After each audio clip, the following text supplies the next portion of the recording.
বাবা মারা যাওয়ার ঠিক ১ মাসের মাথায় আম্মু অন্য একজনের সাথে চলে যায়।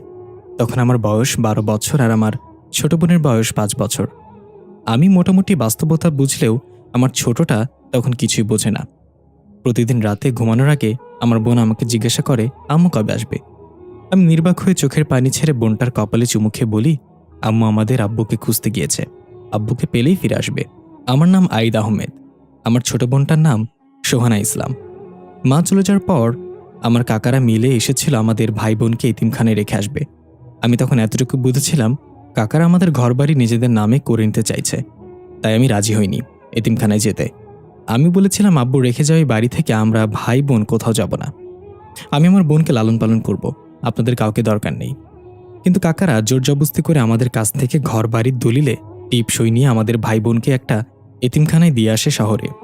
এতিমখানায় গিয়ে দেখতে পেলাম আমাদের মতো আরও অনেক বাচ্চা সেখানে, কিন্তু আনি তো এখানে থাকবে না। আমি আর আমার বোন কোনো নিয়ম শৃঙ্খলার শিকলে বাধা পড়তে চাই না। একদিন সুযোগ বুঝে এতিমখানা থেকে বোনকে নিয়ে পালিয়ে আসলাম। আসার সময় একটা বিড়াল ছানা সাথে করে নিয়ে আসে সোহানা। বিড়াল ছানার নাম দেয় জুজু। আমরা দেখতে পাই দুইজন লোক চুরি করার উদ্দেশ্যে একটা বাড়ির দেয়াল টপকে সেখানে প্রবেশ করছে। প্রথম লোকটা টপকে ভেতরে প্রবেশ করলেও দ্বিতীয়জনের জামা দেয়ালে গেঁথে রাখা পেরেকের সাথে আটকে যায়, আর সে উপর হয়ে মুখ থুবড়ে নিচে পড়ে যায়। প্রথম লোকটা বলে, তোরে নিয়ে আসায় ভুল হয়েছে আমার। দ্বিতীয় লোকটা বলল, যা মাফ করে দিলাম। প্রথম লোকটা দাঁত কটমট করে বলল, ফাইজলামি করবি না, শুনছে এই বাড়িতে নাকি একটা মেয়ের আত্মা থাকে, অনেকদিন ধরেই বাড়িটা বন্ধ পড়ে আছে, তাই আমরা এসেছি এই বাড়ির জিনিসপত্রগুলো চুরি করতে। আত্মা তো আর টিভি ফ্রিজ ব্যবহার করে না, খামাখা জিনিসপত্রগুলো এখানে পড়ে পড়ে নষ্ট হচ্ছে। দ্বিতীয় লোকটা বলল, বা ওস্তাদ কি বুদ্ধি আপনার, কিন্তু এই আত্মা যদি আমাদের দেখে ফেলে চুরি করতে তাহলে কি হবে না? প্রথম লোকটা বলল, আরে গাধা, এখন গভীর রাত, আত্মা ঘুমিয়ে আছে, আমরা চুপি চুপি সবকিছু নিয়ে বের হয়ে যাব। এভাবে কথা বলতে বলতে দুইজন পা টিপে টিপে বাড়ির ভেতর প্রবেশ করলো। দেখা গেল একটা কালো ছায়ামূর্তি ২ তলার জানালার পাশে দাঁড়িয়ে তাদের দিকে তাকিয়েছিল এতক্ষণ। বাড়ির মেইন গেটের ওপারে খোদাই করে লেখা চাঁদের পরি। তারা দুইজনে ঘরে প্রবেশ করে বাটন ফোনের লাইটের আলোতে এদিক ওদিক খুঁজতে লাগলো। হঠাৎ পাশের রুম থেকে থালা বাসন পড়ে যাওয়ার শব্দ হলো। দুজনেই চমকে গিয়ে বুকে থুতু দিয়ে সেই রুমের দিকে এগিয়ে গেল ভয়ে ভয়ে। রুমের দরজাটার ধাক্কা দিতেই ক্যাত করে শব্দ হলো। দরজাটা একটু ফাঁকা হতেই একটা কালো বিড়াল রুম থেকে বের হয়ে দৌড়ে বাইরে চলে গেল। দুজনে আবারও ভয় পেয়ে উল্টে পড়ে গেল। দ্বিতীয় লোকটা বলল, উস্তাদ, আত্মা মনে হয় ঘুমাই নাই, চলেন আমরা চলে যাই, আমার ডর লাগতেছে। প্রথম লোকটা ফিসফিস করে ধমক দিয়ে বলল, চুপ, আত্মা আত্মা বলতে কিছু নেই, দেখলি না ওটা একটা বিড়াল ছিল, এখন চুপচাপ সব জিনিসপত্র বস্তায় ভরা শুরু কর। দ্বিতীয় লোকটা ভয়ে ভয়ে চারিদিকে তাকাচ্ছে আর সবকিছু বস্তায় ভরছে এক এক করে। প্রথম লোকটা ঘুরতে ঘুরতে অন্য একটা রুমে ঢুকে পড়ল। মোবাইলের হালকা আলোতে চোখে পড়ল বেশ বড় একটা আলমারি। লোকটা ভাবল আলমারির ভেতর হয়তো অনেক সোনা গহনা থাকতে পারে। লোকটার চোখ জলজল করে উঠল। সে ধীরে ধীরে আলমারির দিকে এগিয়ে গেল। এদিকে দ্বিতীয় লোকটা ছোট ছোট জিনিসগুলো বস্তায় ভরছিল। হঠাৎ তার পেছনে এসে দাঁড়ালো একটা মেয়ে মূর্তি। মেয়েটা গড়গড় শব্দ করছিল পেছনে দাঁড়িয়ে। লোকটা ভাবল তার ওস্তাদ এসে দাঁড়িয়েছে পেছনে, তাই সে না তাকিয়ে বলল, ওস্তাদ, আপনারা কতদিন কইছি ভালো ডাক্তার দেখায় গলার চিকিৎসা করেন, আপনার গড়গড়ান হলে আমার রাগ উঠে যায়। এদিকে প্রথম লোকটা আলমারির সামনে দাঁড়িয়ে আস্তে আস্তে আলমারিটা খুলল।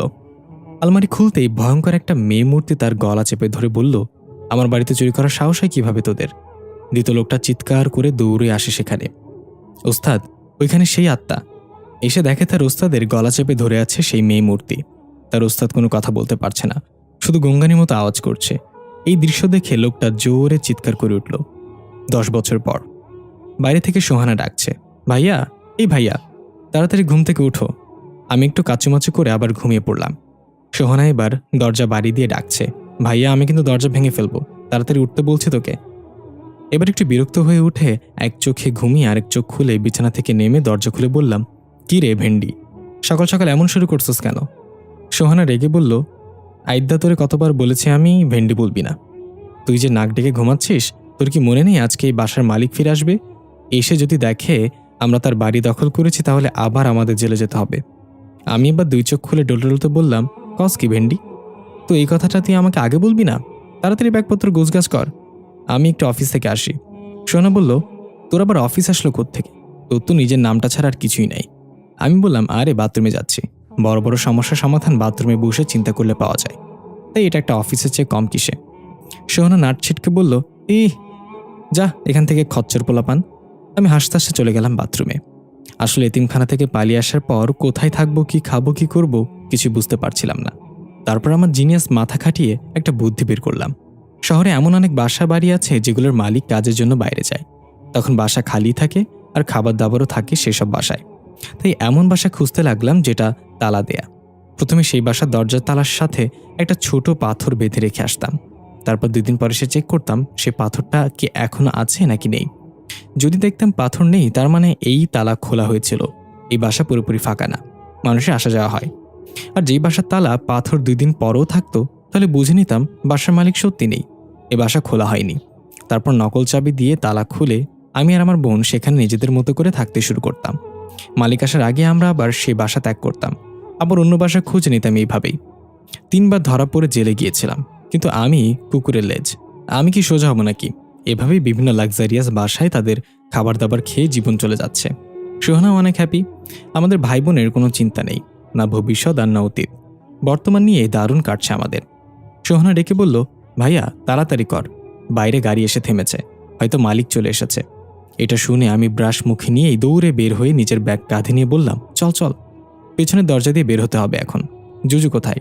সোহানা বলল, আরে ওর কথা তো মনেই নাই। জুজু কই তুই? জুজু? আমি জানলা দিয়ে দেখলাম একটা টাকওয়ালা মাথা গাড়ি থেকে নামছে, সাথে তার 2 বাচ্চা আর বউ।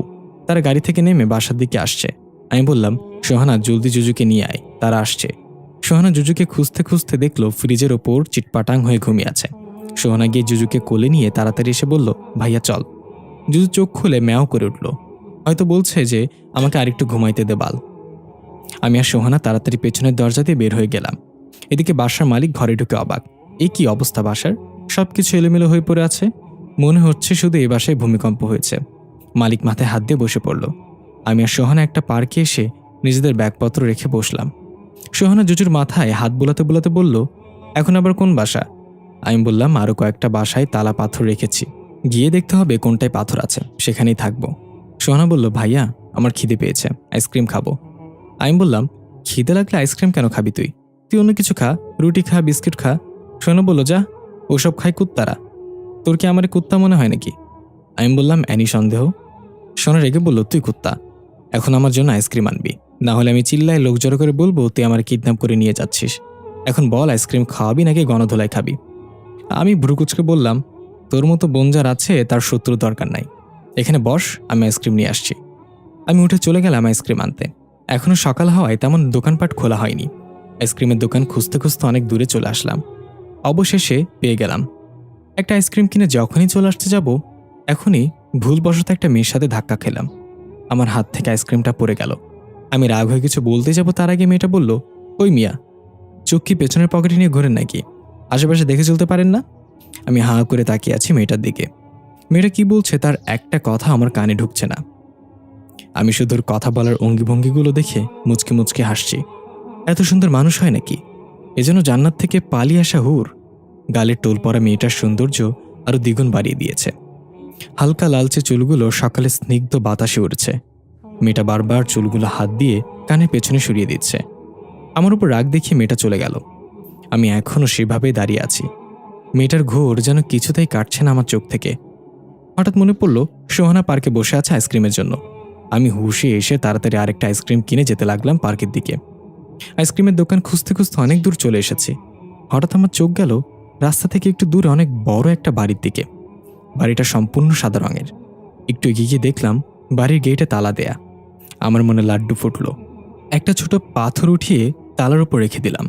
যদি এই বাড়িতে কেউ না থাকে তাহলে আগামীকাল এখানে আসবো থাকার জন্য। গেটের উপরে তাকিয়ে দেখলাম সেখানে লেখা চাঁদের পরী। তার মানে এই বাড়ির নাম চাঁদের পরী। আমার তো ইচ্ছে করছে এখনই এই বাড়িতে ঢুকে পড়ি।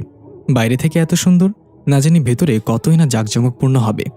তালার উপর পাথরটা রেখে তাড়াতাড়ি করে পার্কে চলে এলাম। এদিকে আমরা দেখি বাড়ির জানালা দিয়ে কেউ একজন আইদের উপর নজর রাখছে। আইদ সেখান থেকে চলে যাওয়ার পর জানালার একটা কাঁচ ঠাস করে ভেঙে গেল। পার্কে এসে দেখলাম সোহানা এক মন অন্যদিকে তাকিয়ে কি যেন দেখছে। খেয়াল করলাম একটা মহিলা তার 5 থেকে 6 বছরের বাচ্চা মেয়েকে নিয়ে খেলা করছে। বুঝতে পারলাম সোহানা আবার মায়ের কথা মনে করে মন খারাপ করে বসে আছে। আমি গলা খাকুনি দিয়ে বললাম, ভেন্ডি, এই না তোর আইসক্রিম। সোহানা চমকে গিয়ে এদিকে তাকিয়ে বলল, আরেকবার যদি আমাকে ভেন্ডি কস তাহলে তোর দাঁত খুলে এমন জায়গায় লাগিয়ে দিব যেখানে দাঁতের কোনো দরকার নেই। আমি একটু চিন্তা করে বুঝলাম ও কোথায় লাগানোর কথা বলেছে, তাই বললাম, চেতিস না, না আইসক্রিম খা। সোহানা আইসক্রিমের প্যাকেট খুলে দেখলো শুধু একটা কাঠি, আর আইসক্রিম গলে একদম পানি হয়ে গেছে। এটা দেখে সোহানা সেটা ফেলে দিয়ে ব্যাস ভ্যা করে কান্না করে দিল। আমি ওকে বোঝাতে লাগলাম, দেখ বইন, অনেক দূর থেকে আনছি, তাই গলে গেছে, কান্দিস না, আমি তাকে আবার কিনে দেব। কিন্তু সোহানা বাচ্চাদের মতো করে কান্না করেই যাচ্ছে। এর মাঝে জুজু গিয়ে সেই ফেলে দেওয়া আইসক্রিমের প্যাকেটে মুখ ঢুকিয়ে খেতে লাগলো। খাওয়া শেষে জুজু আর প্যাকেট থেকে তার মুখ বের করতে পারছে না, তাই মাটিতে শুয়ে ম্যাও ম্যাও করতে লাগলো। এটা দেখে সোহানা হেসে দিল। আমিও হাসতে হাসতে সোহানার পাশে বসলাম। জুজু হয়তো বলছে, আরে হনুমানের বাচ্চাগুলা, মজা নিস না, আমার মুখ থেকে এটা সরা বলতেছি। অবশেষে জুজু প্যাকেট থেকে নিজের মুখ বের করে সে সোহানার কোলে বসে পড়ল। আমি বললাম, একটা রাজপ্রাসাদের মতো বাড়ি দেখে আসছি, সবকিছু ঠিক হলে 2 দিন পর আমরা সেই রাজপ্রাসাদে উঠব। সোহানা বলল, তাহলে এই 2 দিন কোথায় থাকবো? আমি বললাম, চল, এর আগে আরও 3টা বাড়িতে পাথর রেখে এসেছিলাম, আপাতত সেখানে গিয়ে দেখি, একটা না একটা বাসা পাবোই থাকার জন্য। এই বলে সোহানার আমি রওনা হলাম। কিন্তু সেদিন যেন দুর্ভাগ্য আমাদের চেপে বসেছে। যে 3 বাসায় পাথর রেখেছিলাম সে বাসার মানুষজন এসে পড়েছে। এই 10 বছরের প্রথম এমন হলো। আজকে রাত রাস্তায় কাটাতে হবে বোঝা যাচ্ছে। দুপুরে একটা হোটেলে গিয়ে হালকা পাতলা কিছু খেয়ে নিলাম আমরা। এভাবে ঘুরতে ঘুরতে রাত হয়ে গেল।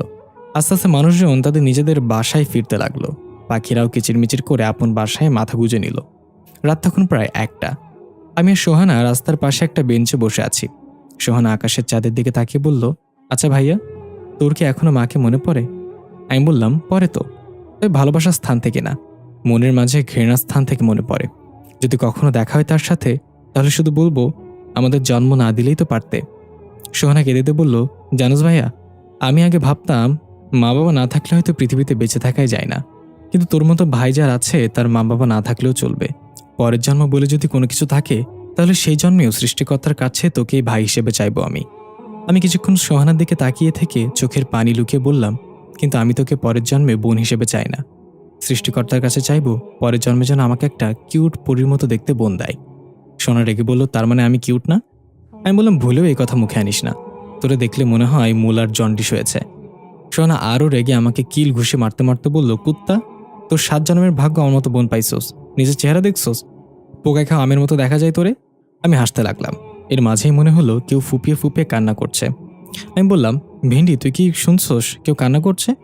সোহানা কান পেতে বলল, হ্যাঁ, একটা মেয়ের কান্নার আওয়াজ এটা, কিন্তু এটা আসছে কোথা থেকে? আমি উঠে চারিদিকে খুঁজতে লাগলাম। বুঝতে পারলাম রাস্তার ওপাশে বড় গাছটার পেছন থেকে আসছে কান্নার আওয়াজ। সোহানা আর আমি সেদিকে এগিয়ে গেলাম। জুজু বেঞ্চের উপর ঘুমিয়েছিল। রাস্তায় কোনো মানুষ বা গাড়ি কিছুই নেই। দূর থেকে মাঝে মাঝে কুকুরের ডাক ভেসে আসছে। আমরা দুজন ধীরে ধীরে রাস্তার এপাশ থেকে গাছের কাছাকাছি আসতেই কান্নার শব্দটা বন্ধ হয়ে গেল। একটু অবাক হলেও আস্তে আস্তে গাছের পেছনে এসে দেখলাম সেখানে কেউ নেই। তাহলে কি আমরা দুজন এতক্ষণ ভুল শুনলাম? সোহানার আমি একে অপরের দিকে তাকিয়ে আছি। আমি গাছটা চারিদিকে ঘুরে দেখতে লাগলাম, আশেপাশে তাকিয়ে বোঝার চেষ্টা করলাম এখানে কেউ ছিল নাকি। হঠাৎ সোহানা ডাক দিল, ভাইয়া, ওটা কি? আমি দেখলাম সোহানা রাস্তার ওপাশে আঙুল দিয়ে ইশারা করে ভয়ার্থ চোখে তাকিয়ে আছে। আমি দেখলাম সেই বেঞ্চের ওপর সাদা 3 পিস পরা একটা মেয়ে আকৃতির বসে ঘুমন্ত জুজুর মাথায় হাত বুলিয়ে দিচ্ছে। চুল দিয়ে মেয়েটার মুখ ঢেকে আছে বিধায় তার চেহারা দেখা যাচ্ছে না। সোহানা বলল, ভাই, ওটা পেতনি, ও জুজুর ক্ষতি করবে। আমি হেসে বললাম, পাগল নাকি তুই? এসব ভূত পেতনি মানুষের কল্পনার মন গড়া কথা, চল গিয়ে দেখি সে কে। আমি এগিয়ে যেতে লাগলাম। সোহানা শক্ত করে আমার হাত ধরে পেছন পেছন আসলো।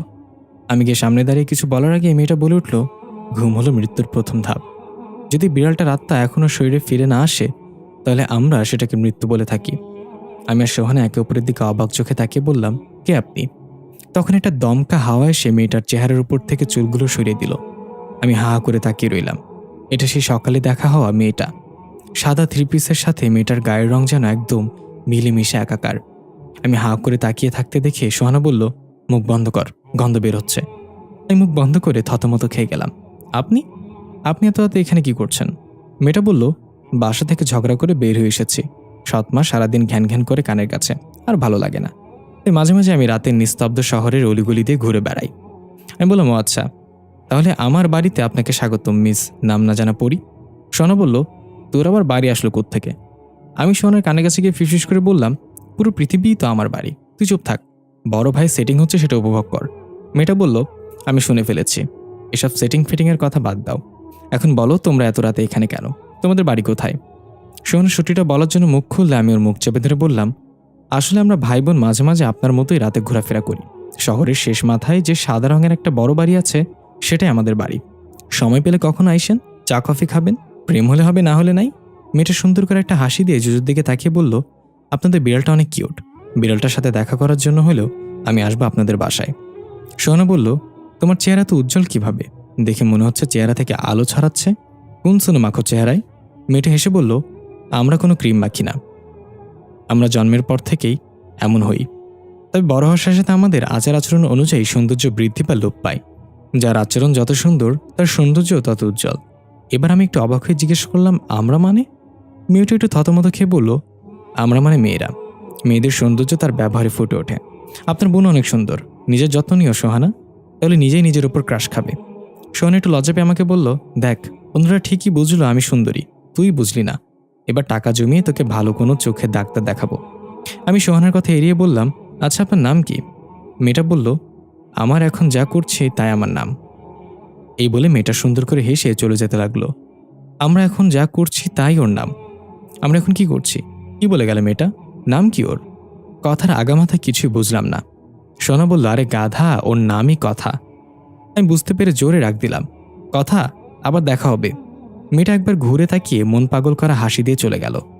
আমি বুকের বাঁ পাশে হাত দিয়ে বেঞ্চে বসে পড়লাম। জুজু লেজের উপর আমার পা পড়াতে জুজু লাফ দিয়ে উঠে ওর ভাষায় আমাকে গালি দিল, হালার পুত, দেখে শুনে বসতে পারস না? সোনা বলল, ভাইয়া কি হয়েছে? বুকে হাত দিয়ে রাখছিস কেন? তোর কি হার্ট অ্যাটাক হচ্ছে নাকি? আমি সোহানার গাল টেনে দিয়ে বললাম, না রে ভেন্ডি, তোর ভাইয়া প্রেমে পড়েছে। সকালে সূর্যটা উঁকি মারছে গাছের পাতার ফাঁক দিয়ে। আমি উঠে গেলাম ঘুম থেকে। বেঞ্চে হেলান দিয়ে ঘুমিয়ে গিয়েছিলাম। সোহানা আমার রানের উপর মাথা রেখেই ঘুমিয়েছিল, তাই আমি নড়াচড়া করলাম না। ও আরেকটু ঘুমাক। এক পলকে সোহানার ঘুমন্ত মায়াবী চেহারার দিকে তাকিয়ে রইলাম। আমি যতই মজা করি না কেন ওর সাথে, আমি তো জানি আমার বোনটা একটা কিউটের ডিব্বা, কোনো পরিচ্ছে কম না। হয়তো বাবা মা থাকলে আমাদের জীবনটা আজ এরকম হতো না। আমাদের জীবনটা খুবই বৈচিত্র্যময়। বেঁচে থাকতে হলে মানিয়ে নিতে হবে, আর যারা মানিয়ে নিতে পারে না তারাই দিন শেষে আত্মহত্যা করে। এর মাঝে সোহানা উঠে শোয়া থেকে না উঠে আমাকে এভাবে তাকিয়ে থাকতে দেখে বলল, কিরে, এভাবে কি দেখোস? আমি একটু হেসে বললাম, না, দেখতেছি তুই আমার বোন হইলি কিভাবে। কোথায় আমি নায়কের মতো দেখতে, আর তুই ফকিন্নির মতো, কোনো মিলই নাই আমাদের। সোহানা উঠে মোড়ামুড়ি দিয়ে বলল, সকাল সকাল মুখটা খারাপ করব না, এখন টাকা থাকলে নাস্তা নিয়ে আয় যা, পেটের ভেতর চৌচৌ করছে ক্ষুধায়। আমি উঠে চলে গেলাম। পকেটে হাত দিয়ে দেখলাম যা টাকা আছে তা দিয়ে শুধু একজনের নাস্তাই হবে। একটু চিন্তা করে সোহানার জন্য 2টা পরাটা আর ভাজি নিয়ে নিলাম সেই টাকা দিয়ে। খিদে তো আমারও খুব পেয়েছে, কিন্তু আমার বোনের ক্ষুধার্ত মুখটা আমি দেখতে পারবো না, তাই হোটেল থেকে 2 গ্লাস পানি খেয়ে নিজের খিদা মিটিয়ে নিলাম। পরোটা এনে সোহানার হাতে দিয়ে বললাম, উফ, আজকে 3টা পরোটা খেয়ে এসেছি হোটেল থেকে, তোর জন্য 2টা আনছি, এবার এটা নিয়ে কান্নাকাটি করিস না কিন্তু। সোহানা পরোটার ব্যাগটা হাতে নিয়ে আমার দিকে কিছুক্ষণ তাকিয়ে থাকলো। তারপর একটা পরোটা আমার দিকে এগিয়ে দিয়ে বলল, আমি আমার ভাইয়ের মুখ দেখলেই বলে দিতে পারি কয়টা পরোটা খেয়েছে। আমি হালকা হেসে বললাম, এত বুঝোস কিভাবে তুই? সোনা বলল, কারণ আমি তোর বোন। আমি হেসে দিলাম। ভাই বোন মিলে ভাগাভাগি করে নাস্তা করে নিলাম। জুজুকেও অল্প কিছু খাওয়ালাম। তখনই দেখলাম একটু দূরে দাঁড়িয়ে সে রাতের মেয়েটা আমাদের দিকে তাকিয়ে হাসি মুখে দাঁড়িয়ে আছে। তাকে দেখে তো আমার ভেতরে আবার উথাল পাথাল শুরু হয়ে গেল। সোহানা মেয়েটাকে লক্ষ্য করে হাতের ইশারায় ডাক দিল। মেয়েটার হাতে একটা কাপড়ের ব্যাগ ছিল। মেয়েটা এগিয়ে এসে বলল, তোমরা এখনো এখানে? রাতে বাসায় যাওনি? আমি আমতামতা করে কিছু বলার আগেই মেয়েটা ব্যাগ থেকে কিছু মজাদার খাবার বের করে আমাদের সামনে রাখলো। খাবারগুলো দেখে জিভে পানি চলে আসলো। তবুও ভদ্রতার খাতিরে বললাম, এসব কেন? মেয়েটা বলল, আমি কাল রাতে জুজুকে দেখে বুঝেছিলাম ও অনেক দুর্বল, তাই বুঝে নিয়েছিলাম তোমরা একটু অভাবে আছো। আমাকে মিথ্যা না বললেও হতো, আমি জানি তোমরা কিভাবে কোথায় থাকো। আমি একটু লজ্জা পেয়ে বললাম, আপনি কিভাবে জানেন? সেসব কথা না হয় পরে হবে, এখন পেট পুরে খেয়ে নাও, আমি নিজের হাতে রান্না করে এনেছি। এ বলে আমাদের দিকে খাবারের বাটি এগিয়ে দিল। সোহানা বলল, তুমিও খাও আমাদের সাথে। মেয়েটাই একটু হেসে আমাদের সাথে খেতে বসলো রাস্তার পাশের বেঞ্চের ওপর। এত সুস্বাদু খাবার আমি কোনোদিনই খাইনি। চুরি করে অনেক বড় বড় রেস্তোরাঁ থেকে খাবার খেয়েছি, বড় লোকদের বাসায় ফ্রিজে থাকা দামি দামি খাবার খেয়েছি, কিন্তু এটা সম্পূর্ণ আলাদা, এই জন্য এক অন্য জগতের খাবার। হঠাৎ সোহানা কেমন যেন করে মাথা ঘুরিয়ে সেখানে পড়ে গেল। আমি ঘাবড়ে গিয়ে বললাম, সোহানা, কি হয়েছে তোর? সোহানা। তাকে দেখলাম মেয়েটার মুখে অদ্ভুত একটা হাসি। আমি বুঝে গেলাম এই খাবারে কিছু মেশানো ছিল। আমি বলতে যাব, কি খাওয়ালেন এগুলো আমাদের? তখনই আমার মাথা ভো ভো করে ঘুরতে লাগলো। সবকিছু ঝাপসা দেখছি চোখে। আমিও জ্ঞান হারিয়ে সেখানে লুটিয়ে পড়লাম। যখন জ্ঞান ফিরল, আমি দেখলাম একটা বড় গাছের ছায়ার নিচে আমি শুয়ে আছি। গাছ থেকে বাতাসের লাল পাতাগুলো ঝরে পড়ছে, বিভিন্ন রঙের প্রজাপতি উড়ে বেড়াচ্ছে চারিদিকে। আমি ধীরে ধীরে উঠে দাঁড়ালাম। কোথায় আছি আমি তা বোঝার চেষ্টা করলাম। চারপাশে তাকিয়ে দেখলাম সবুজ মাঠ দূর দূরান্ত পর্যন্ত। তার মানে কি আমরা মারা গিয়েছি? আমি কি পরকালে চলে এসেছি? সোহানা কোথায়? আমি চিৎকার করে ডাকতে লাগলাম সোহানাকে, কিন্তু আশেপাশে কেউ নেই। হঠাৎ গাছের ওপর থেকে নীল রঙের একটা সাপ আমার সামনে পড়ল। আমি ভয়ে পিছিয়ে গিয়ে পড়ে গেলাম। ছোটবেলা থেকে আমি সাপ অনেক ভয় পাই। সাপটা ফুসফুস করে আমার দিকে এগিয়ে আসতে লাগলে আমি উঠে দৌড় দিলাম। জানি না কোন দিকে যাব। চোখের দৃশ্যে যতটুকু যায় শুধু সবুজ মাঠ। প্রাণপণে ছুটছে আমি। এভাবে কতক্ষণ দৌড়ের ওপর ছিলাম তা জানি না। ছুটতে ছুটতে একটা জায়গায় এসে বসে হাঁপাতে লাগলাম। মাথা উঠিয়ে তাকাতেই আমার চোখ বড় বড় হয়ে গেল। সামনে ছোট একটা বাড়ি, অথচ আমি তো দূর দূরান্ত পর্যন্ত কিছুই দেখলাম না। তখন একটু খেয়াল করে বাড়িটা চিনতে পেরে আমার বুকে চিনচিন ব্যথা শুরু হয়ে গেল। এটা সেই বাড়িটা যেখানে আমার ছোটবেলা কেটেছে। বাবা মা আর আমি ছিলাম এই বাড়িতে। তখনও সোহানা জন্ম নেয়নি। আমি আস্তে আস্তে উঠে বাড়ির ভেতরে প্রবেশ করলাম। চারপাশে তাকিয়ে সবকিছু অবাক হয়ে দেখছিলাম। ওই তো আমার সেই নীল গাড়িটা বাবা মেলা থেকে কিনে দিয়েছিল। ওই তো আমার সেই ফুটবলটা যেটাতে খেলতে গিয়ে আমার পা কেটে গিয়েছিল। আমার চক আর সিলেটগুলো এখনও তো টেবিলের উপর সুন্দর করে সাজিয়ে রাখা আছে। সবকিছু দেখে আমার চোখ থেকে কখন যে এক ফোঁটা পানি নিচে পড়ে গেল জানি না। আমি কিভাবে আবার এখানে চলে আসলাম? কি হচ্ছে আমার সাথে? তখন চোখ পড়ল ডাইনিং টেবিলে খাবার রাখা আছে। মায়ের বানানো কেক আধ খাওয়া অবস্থায় পড়ে আছে। আমার ক্ষুধা খুব পেয়েছে, তাই দৌড়ে গিয়ে কেকটা ওঠানোর চেষ্টা করলাম। কিন্তু একে আমি এটা স্পর্শ করতে পারছি না। আমি যেন একটা আলোর মতো সবকিছু আমি ভেদ করে চলে যাচ্ছি। আমি অন্যান্য জিনিসগুলো ধরে দেখতে চাইলাম, কিন্তু কোনো কিছুই আমার শরীরে স্পর্শ করতে পারছে না। তখনই রুমের পাশ থেকে একটা কণ্ঠ ভেসে আসলো। আইদ, স্কুলে যাওয়ার সময় হয়ে গেছে, রেডি হয়ে নাও। এটা আমার মায়ের কণ্ঠ। আমি ধীরে ধীরে সেই রুমের দিকে এগিয়ে গেলাম। আমার পা যেন চলছেই না। এতদিন পর মাকে দেখার অনুভূতি বলে বোঝাতে পারবো না। আমি গিয়ে সেই রুমের দরজার সামনে দাঁড়াতেই মা রুম থেকে বের হয়ে আমাকে ভেদ করে আমার ভেতর দিয়ে চলে গেল। আমি যেন এক মুহূর্তের জন্য অনেকটা ভয় পেয়ে গেলাম। মা তখন প্রেগনেন্ট ছিল, তার মানে সোহানা এখন মায়ের পেটে। আমি কি করব কিছুই বুঝতে পারছি না। মায়ের মুখটা দেখে এত বছর ধরে মায়ের প্রতি জমিয়ে রাখা রাগ ঘৃণা সবকিছু যেন নিমিষেই শেষ হয়ে গেল। আমি দূরে দাঁড়িয়ে এক পলকে মায়ের দিকে তাকিয়ে আছি। মা গিয়ে ডাইনিং টেবিলে আধ খাওয়া কেকটা দেখে একটু রেগে গিয়ে বলল, আইদ, এই ছোট কেকটা তুমি পুরো খেতে পারোনি?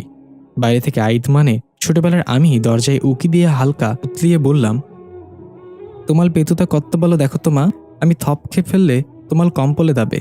মা হাসতে হাসতে আমার কাছে গিয়ে আমার চুল টেনে দিয়ে বলল, ওরে আমার বইরা বাবা, আমার জন্য এত চিন্তা তোমার? আমার কম পড়বে না, তুমি এখন পুরো কেকটা খেয়ে নেবে, কোনো কথা বলবে না। ছোট্ট আমি বাধ্য ছেলের মতো কেকটা হাতে নিয়ে খেতে খেতে বললাম, মা, তোমার পেতুটা এত বড় কেমনে এলো? মা বলল, আমার পেটে তোমার জন্য একটা খেলার সাথীকে যত্ন করে রেখেছি, বুঝছো? কয়েকদিন পর তাকে বাইরে আনবো। তোমার মতোই এটা আমার আরেকটা কলিজার টুকরা। ছোট্ট আমি বললাম, এত আদলের কলিজার টুকরা হলে তাকে খেয়ে ফেলতো কেন? তুমি একটা লাক্ষুস। মা হাসতে হাসতে বলল, হয়েছে, অনেক পাকনা পাকনা কথা বলছো। এখন খেয়ে তাড়াতাড়ি রেডি হয়ে নাও, স্কুলে দেরি হয়ে যাচ্ছে। এই বলে মা উঠে চলে গেল। আমি দূরে দাঁড়িয়ে সবকিছু দেখছিলাম। আমার চোখ পানিতে টলমল করছে। এই বুঝি চোখ থেকে অঝরে পানি ঝরবে? মা আমাকে কতই ভালোবাসতো। এই মা কেন বাবার মৃত্যুর পর আমাকে আর আমার বোনকে ছেড়ে চলে গেল?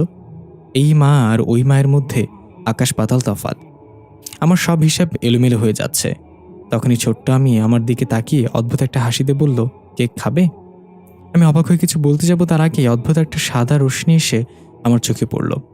আমি আর কিছু দেখতে পেলাম না সামনে। চোখ বন্ধ করে ডাকতে লাগলাম, মা, আমি এসেছি। মা, আমার সাথে একটু কথা বলো, অনেক মনে পড়ে তোমাকে।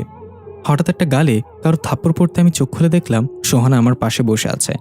আমি এখনও সে রাস্তার পাশে বেঞ্চের ওপর শুয়ে আছি। আমাকে চোখ খুলতে দেখে সোহানা বলল, কি রে, কোন জগতে ছিলি তুই? মাকে কেন রাখছিলি বারবার? কি হয়েছে তোর? আমি ধরফর করে উঠলাম। কি হয়েছিল আমাদের? ওই খাবারে কি মেশানো ছিল? কথা নামের মেয়েটা কোথায়? তুই ঠিক আছিস তো? সোহানা বলল, হ্যাঁ, আমি ঠিক আছি। জানি না ওই মেয়েটা কোথায় চলে গেল। আমি যখন হুঁশে আসলাম তখন তুই এখানে পড়েছিলি। না কোনো মেয়ে ছিল না কোনো খাবার। তোকে অনেকক্ষণ ধরেই জাগানোর চেষ্টা করছিলাম আমি, কিন্তু তুই উঠছিলি না। পরে শুনলাম তুই মা করছিস, তাই থাপ্পড় মারতে তুই উঠে গেলি। আমি গালে হাত দিয়ে বললাম, তুই আমাকে থাপ্পড় মারছোস? তোরে আমি বদ্দুয়া দিলাম পরের জন্মে যেন তুই টিভি রিমোটে জন্ম নেস। আর মানুষ তোর ব্যাটারি শেষ হয়ে গেলে যেন থাপড়াইয়া থাপড়াইয়া চালায় তোরে। সোনা বলল, চুপ থাক, এখন বল এটা কি হলো? মেয়েটা নিচ থেকে এসে আমাদের খাবার দিল, তারপর আমরা জ্ঞান হারিয়ে ফেললাম। উঠে মেয়েটাকে আর দেখতে পেলাম না। এতটুকু তো শিওর যে মেয়েটা কোনো মানুষ ছিল না, অন্য জগতের কেউ ছিল। আমি একটু ভেবে বললাম, জানি না সে কে ছিল, তবে আমাকে এমন কিছু দেখিয়েছে যা এখন আমাকে ভাবাতে বাধ্য করছে। আচ্ছা ভিন্ডি শোন, আমাদের মা যে অন্য কারোর সাথে চলে গেছে এটা আমরা আমাদের কাকা আর প্রতিবেশীর কাছ থেকে শুনেছি। আমরা তো কখনো যাচাই করে দেখিনি এটা কি আদৌ সত্যি ছিল নাকি আমাদের মায়ের থেকে আলাদা করার একটা ষড়যন্ত্র। সোহান একটু অবাক হয়ে বলল, হঠাৎ করে তোর এসব চিন্তা হচ্ছে কেন ভাইয়া? আমরা তো মাকে ঘৃণা করি। সে আমাদের ছেড়ে তখন চলে গেছে যখন তাকে আমাদের সবচেয়ে বেশি দরকার ছিল। আমি বললাম, সব সত্যি সবসময় সত্যি হয় না বোন। হলো তোকে একটা গল্প শোনাই। এক গ্রামে দুই বন্ধু ছিল। একজনের নাম সত্য, আরেকজনের নাম মিথ্যা। তারা দুজন দেখতে একই রকম ছিল। মানুষ তাদের আলাদা আলাদা পোশাক দেখে তাদেরকে চিনতে পারত। তারা দুজন একদিন জঙ্গলে শিকার করতে গেল। শিকার করতে করতে জঙ্গলের অনেক গভীরে তারা একটা বড় পানির কূপ দেখতে পেল। তারা দুজন ঠিক করলো এখানে তারা গোসল করবে। তাই নিজেদের কাপড় খুলে কূপের উপর রেখে কূপে নেমে পড়লো গোসল করার জন্য। সত্য ছিল অনেক সাহসী, তাই সে আগে কূপে নামলো। এদিকে মিথ্যা সবসময় সত্যের উপর হিংসা করত, কারণ সবাই সত্যকে বেশি ভালোবাসত। তাই মিথ্যা কূপে না নেমে সত্যর খুলে রাখা জামা কাপড় নিল এবং সত্যকে সেই কূপে একা ফেলে চলে এলো। গ্রামে ফিরে আসার পর সবাই তাকে সত্য হিসেবে গ্রহণ করে নিল পোশাক দেখে। আর ওইদিকে জঙ্গলের কূপে আসল সত্য চাপা পড়ে গেল চিরদিনের জন্য। তখন থেকে পুরো পৃথিবীতে মিথ্যা সত্যর পোশাক পরে ঘুরে বেড়াচ্ছে, আর আমরা সেই মিথ্যাকেই সত্য হিসেবে মেনে নিয়ে চলছি। কেউ আসল সত্যর খোঁজে সেই কূপ পর্যন্ত যায় না। তাই আমাদের মা কি সত্যি সত্যি এমন করেছিল, নাকি আমরা এত বছর একটা মিথ্যাকে সত্যি হিসেবে মেনে নিয়ে আসছি? সেটাই খুঁজতে হবে। আমাদের সেই কূপের কাছে যেতে হবে যেখানে আসল সত্য চাপা পড়েছে। কথা নামের মেয়েটা যেই হোক না কেন, সে আমাদের সত্য দেখানোর জন্য এসেছিল। সোহানা বলল, তার মানে আমাদের এখন গ্রামে আমাদের সেই বাড়িতে যেতে হবে, যে বাড়ি অনেক বছর আগে আমার কাকারা দখল করেছিল। আমি বললাম, হ্যাঁ, সময় হয়েছে আমাদের জিনিস ফিরিয়ে নেওয়ার। এখন আমাদের গ্রামে যাওয়ার জন্য গাড়ি ভাড়া লাগবে, যেটা জোগাড় করার জন্য কিছুদিন এই শহরে থাকতে হবে। সোহানা বলল, আমরা তো চাইলে হেঁটে যেতে পারি। আমি ভ্রুকুচকে বললাম, তোর ব্রেন যে হাঁটুতে সেটা আবার প্রমাণ করলি? 560 মাইলের রাস্তা তুই হেঁটে যাবি, তাই না? সোহানা বলল, তাহলে কোথায় থাকবো আমরা, আর টাকার জোগাড় করবো কিভাবে? আমি একটু চিন্তা করে বললাম, চল গিয়ে দেখি সেই চাঁদের পরিতে আমাদের জন্য জায়গা হয় কিনা। আমরা রওনা হলাম সেই বাড়ির উদ্দেশ্যে। জুজুর খাবারের ঘোর এখনো কাটেনি, সে এখনো ঘুমিয়ে আছে। সোহানা জুজুকে কোলে নিয়ে নিল। আমরা গিয়ে চাঁদের পরি বাড়ির সামনে দাঁড়ালাম। চেক করে দেখলাম আমার রেখে যাওয়া পাথরটা এখনো আছে। তার মানে এই বাড়ি সম্পূর্ণ ফাঁকা। খুশি হয়ে সোহানাকে বললাম, চাবির ছড়াটা দে। সোহানা জুজুকে নিচে রেখে ব্যাগ থেকে চাবির ছড়াটা বের করে এগিয়ে দিল। এখানে অনেক নকল চাবি আছে, সব রকম তালা খোলার চাবি মজুদ আছে আমার কাছে। আমি চারদিকে তাকিয়ে দেখলাম কেউ আছে নাকি আশেপাশে। কাউকে দেখতে না পেয়ে গেটের তালা খুলে ফেললাম। অনেকদিন বন্ধ থাকায় গেটে ঝংঝার ধরে খুব টাইট হয়ে গেছে। জোরে ধাক্কা দিতেই ক্যাচ শব্দ করে গেটটা খুলে গেল। একটা গরম বাতাস আমার শরীরে এসে লাগলো গেট খোলার সাথে সাথে। আমার মনে হলো কিছু একটা আমার শরীর ভেদ করে চলে গেল। আমাকে এভাবে দাঁড়িয়ে থাকতে দেখে পেছন থেকে সোহানা বলল, কি রে ভাইয়া, কি হয়েছে? ভেতরে যাচ্ছিস না কেন? আমি বললাম, না এমনি, আই ভেতরে যাই আমরা। এই বলে ভেতরে পা রাখতেই শরীর কেমন যেন এক শিহরণ বয়ে গেল। ততক্ষণ জুজু চোখ খুলেছে। সোহানা খেয়াল করলো জুজু এক দৃষ্টিতে বাড়ির দোতলায় তাকিয়ে আছে ভয়ার্ত চোখে। ও যেন কাউকে দেখে ভয় পাচ্ছে। সোহানা দোতলার দিকে তাকিয়ে কিছু দেখতে পেল না। তেমন একটা পাত্তা না দিয়ে সোহানা জুজুকে কোলে নিয়ে গেটের ভেতরে পা রাখতেই জুজু চিৎকার করতে লাগলো। আর দুজনে অনেক অবাক হয়ে গেলাম। জুজু অনেক শান্ত প্রকৃতির, ও কখনো এমন চিৎকার করে না। আজ হঠাৎ এমন করছে কেন? জুজু সোহানার হাতে কামড় দিয়ে কোল থেকে লাফ দিয়ে দৌড়ে নেমে গেটের বাইরে চলে গেল। ও যেন এই বাড়িতে ঢুকতেই চাচ্ছে না। কিন্তু কেন? আমরা দেখতে পাই দোতলার জানালা দিয়ে একটা কালো ছায়া আইদ এবং সোহানার উপর নজর রাখছে। তার পেছনে সাদা কাপড়ে মোড়ানো একটা লাশ ফ্যানের সাথে ঝুলে আছে। কালো ছায়াটা হিংস্র পশুর মতো গড়গড় শব্দ করছে। সোহানা একটু রেগে গিয়ে আবার গেটের বাইরে গিয়ে জুজুকে ধরে এনে আবার ভেতরে প্রবেশ করলো। আমি সোহানাকে বললাম, এই বাসাটা কেমন যেন একটু অদ্ভুত মনে হচ্ছে আমার কাছে। কেমন যেন একটা নিস্তব্ধতা ছেয়ে আছে। এখানে বাতাস অনেক ভারী লাগছে। চল আমরা চলে যাই, অন্য কোনো বাসা দেখব। সোহানা বলল, না আমি যাব না। এত সুন্দর রাজপ্রাসাদের মতো বাড়িতে 2 দিন না থাকতে পারলে সারা জীবন আফসোস থেকে যাবে। বাড়িটা অনেকদিন ধরেই বন্ধ পড়ে আছে, একটু অদ্ভুত লাগছে। আমরা থাকা শুরু করলেই সব ঠিক হয়ে যাবে। আমি সোহানার কথা মেনে অজ্ঞতা রাজি হয়ে গেলাম। বাসার ভিতরে প্রবেশ করে দেখলাম এ যেন সত্যি সত্যি রাজপ্রাসাদ। রাজকীয় খাবার টেবিল, রাজকীয় খাট আর মোটা মোটা বিছানা, বড় ওয়াশরুম আর বাথকোমোড, সিলিংয়ের রং বেরঙের লাইটিং। মনোমুগ্ধ হয়ে আমি আর সোহানা চারিদিকে ঘুরে ঘুরে দেখছিলাম। হঠাৎ দোতলা থেকে একটা শব্দ এলো। মনে হচ্ছে কেউ যেন হাতুড়ি দিয়ে কাঠের উপর পেরেক ঠুকছে। আমি আর সোহানা একে অপরের দিকে তাকিয়ে বললাম, এটা কিসের শব্দ? জুজু কেমন যেন ভয়ে জড়সড় হয়ে এক কোণে বসে আছে। আমি আর সোহানা সিঁড়ি বেয়ে দোতলায় উঠতে লাগলাম। ধীরে ধীরে দোতলায় গিয়ে দেখলাম সম্পূর্ণ ভিন্ন চিত্র। নিচতলায় যতটাই জাঁকজমকপূর্ণ, দোতলায় ততটাই এলোমেলা নোংরা। চারিদিকে শুকনো কাঠ আর গাছের গুঁড়ি পড়ে আছে। ইঁদুর মরে তার কঙ্কাল পড়ে আছে। ফুলের টবগুলোয় পানি পচে সেগুলো থেকে মশার বংশ বিস্তার হচ্ছে। হঠাৎ সোহানা ডাক দিয়ে ভর্ত গলায় বলল, ভাইয়া এটা কি? আমি তাকিয়ে দেখলাম কালো কাপড় দিয়ে কিছু একটা ঢেকে রাখা হয়েছে। জিনিসটা একদম মানুষ আকৃতির। আমি বললাম, ভেন্ডি, এখানে আমাদের আর এক মুহূর্তও থাকা ঠিক হবে না, এখনই চল যাব আমরা। হঠাৎ নিচতলা থেকে জুজুর চিৎকার ভেসে আসলো। জুজু অনেক জোরে জোরে ম্যাও ম্যাও করে ডাকছে। আমরা দুজন তাড়াতাড়ি নিচে গেলাম। নিচে যেতেই জুজুর ডাক বন্ধ হয়ে গেল, কিন্তু জুজুকে কোথাও দেখছিলাম না। সোনা ডাকতে লাগলো, জুজু কোথায় তুই? জুজু, কিন্তু জুজুর কোনো চিহ্ন নেই চারপাশে। আমি এদিক ওদিক জুজুকে খুঁজে বেড়াচ্ছি, প্রতিটা কণায় কণায় খুঁজছি। হঠাৎ আমার চোখ গেল ফ্রিজের দিকে। ফ্রিজের সাইডে দিয়ে রক্ত বেয়ে পড়ছে। আমি সোহানাকে ডাক দিয়ে এটা দেখালে সোহানা ভয় পেয়ে কান্না করে দিয়ে বলল, জুজু। আমি আস্তে আস্তে গিয়ে ফ্রিজের দরজা খুলে ভয় আঁতকে উঠলাম। জুজুর রক্তাক্ত কাটা মাথাটা ফ্রিজে রাখা, সেটা থেকে এখনও টুপটুপ করে রক্ত পড়ছে। সোহানা কাঁপা কাঁপা গলায় পেছন থেকে বলল, ভাইয়া ফ্রিজে কি? আমি কি মুখ দিয়ে কোনো শব্দ বের করতে পারছিলাম না। আমাকে চুপ থাকতে দেখে সোহানা এগিয়ে আসলো ফ্রিজের দিকে। আমি তাড়াতাড়ি ফ্রিজটা বন্ধ করে বললাম, কিছু নেই ফ্রিজে। সোহানা বলল, আমি দেখব। ফ্রিজটা খোল ভাইয়া।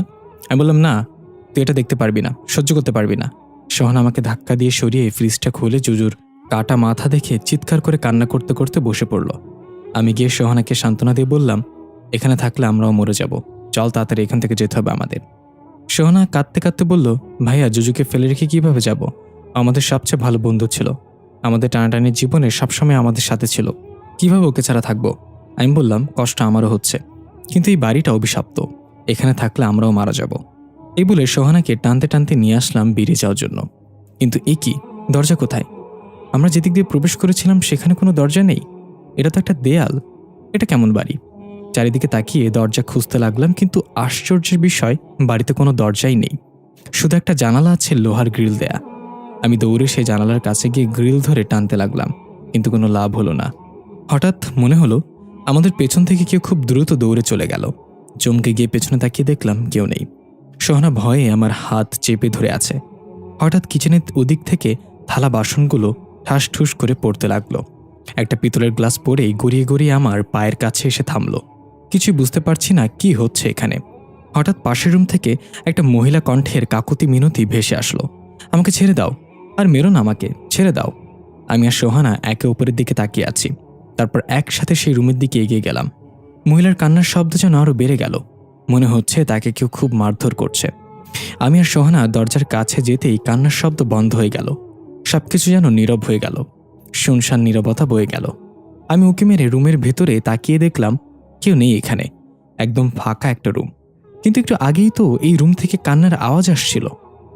আমরা আস্তে আস্তে সেই রুমে ঢুকলাম, চারিদিকে তাকিয়ে দেখতে লাগলাম। হঠাৎ আমার চোখ গেল জানালার পর্দার ওপাশে কালো একটা ছায়া দাঁড়িয়ে আছে। আমি ভেবে বললাম, ভেন্ডি, ওটা কি? সোনা তাকিয়ে বলল, কই, কিছু তো নেই। আমি তাকিয়ে দেখলাম সত্যি সেখানে কিছু নেই। মনের ভুল ভেবে যেই না রুমের থেকে বের হতে যাব, তখনই ওপর থেকে একটা সাদা কাপড় পরা লাশ ঝুলে পড়ল। সেটা ফ্যানের সাথে ঝুলেছিল। আমি চিৎকার দিয়ে সেই রুম থেকে বের হয়ে আবার সেই জানালার কাছে এসে দাঁড়ালাম। সোহানা এখনো ভয়ে কাঁপছে। আমি ওকে ভয় কাটানোর জন্য বললাম, কিছু হয়নি, আমরা যেভাবেই হোক এখান থেকে বের হয়ে যাব, নিজেকে শান্ত রাখ। সোহানা কেঁদে দিয়ে বলল, কিভাবে? এই বাড়িতে প্রবেশ করার জন্য দরজা থাকলেও বের হওয়ার জন্য কোনো দরজা নেই। আমরা এখানে মারা পড়বো ভাইয়া, এখানে জীবিত থেকে বের হতে পারবো না। জুজু অলরেডি মারা গেছে, এখানে কিছু তো আছে ভাইয়া। আমি কিছু না বলে জানালার গ্রিল ধরে বাইরে তাকাতেই হঠাৎ আমার চোখ গেল বাইরের বাগানে দুজন লোক কাজ করছে। আমি খুশি হয়ে তাদেরকে ডাক দিলাম, এই যে ভাই, শুনছেন? আমরা এখানে আটকা পড়েছি, আমাদের একটু সাহায্য করুন। কিন্তু তারা আমার কোনো কথাই শুনতে পাচ্ছে না, তারা নিজেদের মতো কাজ করেই যাচ্ছে। আমি আবার চিৎকার করে ডাকলাম তাদের, কিন্তু কোনো লাভ হলো না। খেয়াল করলাম একটা লোকের হাতে কুষ্টি পাথরের আংটি। তারা দুজনেই লাল রঙের জামা পরে আছে। আমি সোহানার দিকে তাকিয়ে বললাম, লোক দুইটা আমার কথা শুনতে পাচ্ছে না কেন? সোহানা এগিয়ে এসে জানালা দিয়ে বাইরে তাকিয়ে বলল, তুই কাদেরকে সাহায্য করার জন্য ডাকছিস? ওখানে তো কেউ নেই। আমি অবাক হয়ে বাইরে তাকিয়ে দেখলাম সত্যি সত্যি সেখানে কেউ নেই। এই মাত্র তো তারা ছিল সেখানে, হঠাৎ করে কোথায় গায়েব হয়ে গেল? আমি আর সোহানা জানালার কাছেই বসে রইলাম। এখন এখান থেকে বের হব কিভাবে? এভাবে ফেসে যাব কখনো ভাবিনি।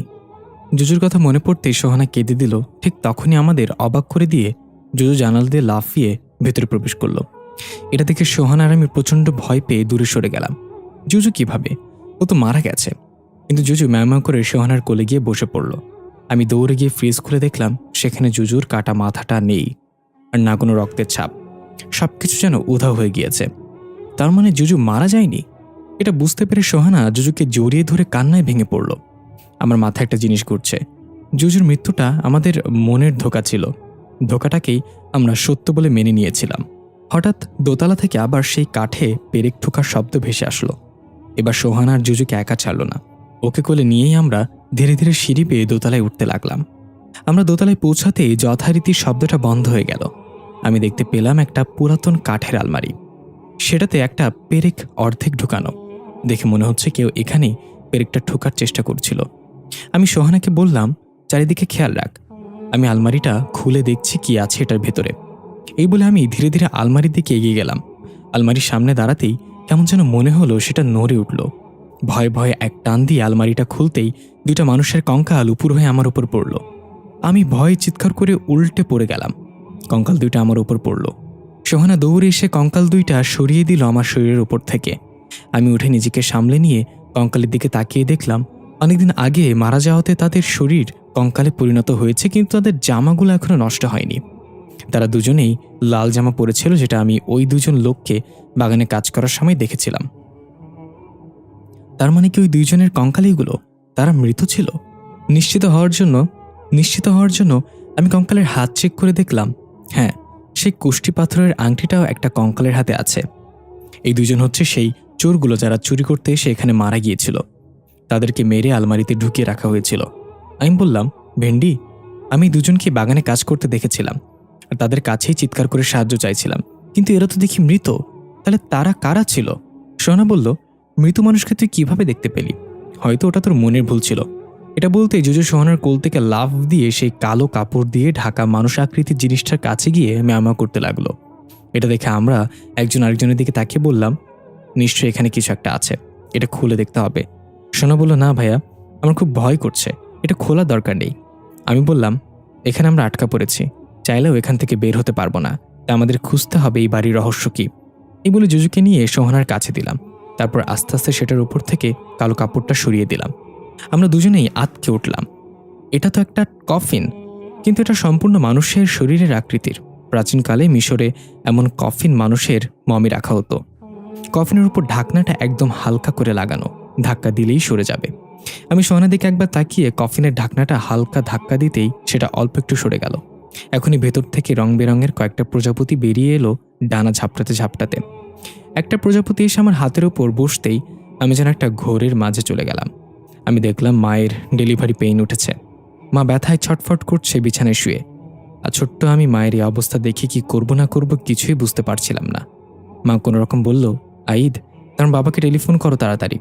ছোট্ট আমি টেলিফোনে বাবার নাম্বার ঘুরিয়ে কল দিলাম। বাবা টেলিফোন উঠালে বললাম, বাবা বাবা।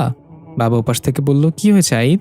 ছোট্ট আমি বললাম, মা কেমন দানি করতেছে বাবা, তুমি তাড়াতাড়ি বাতায় আতো।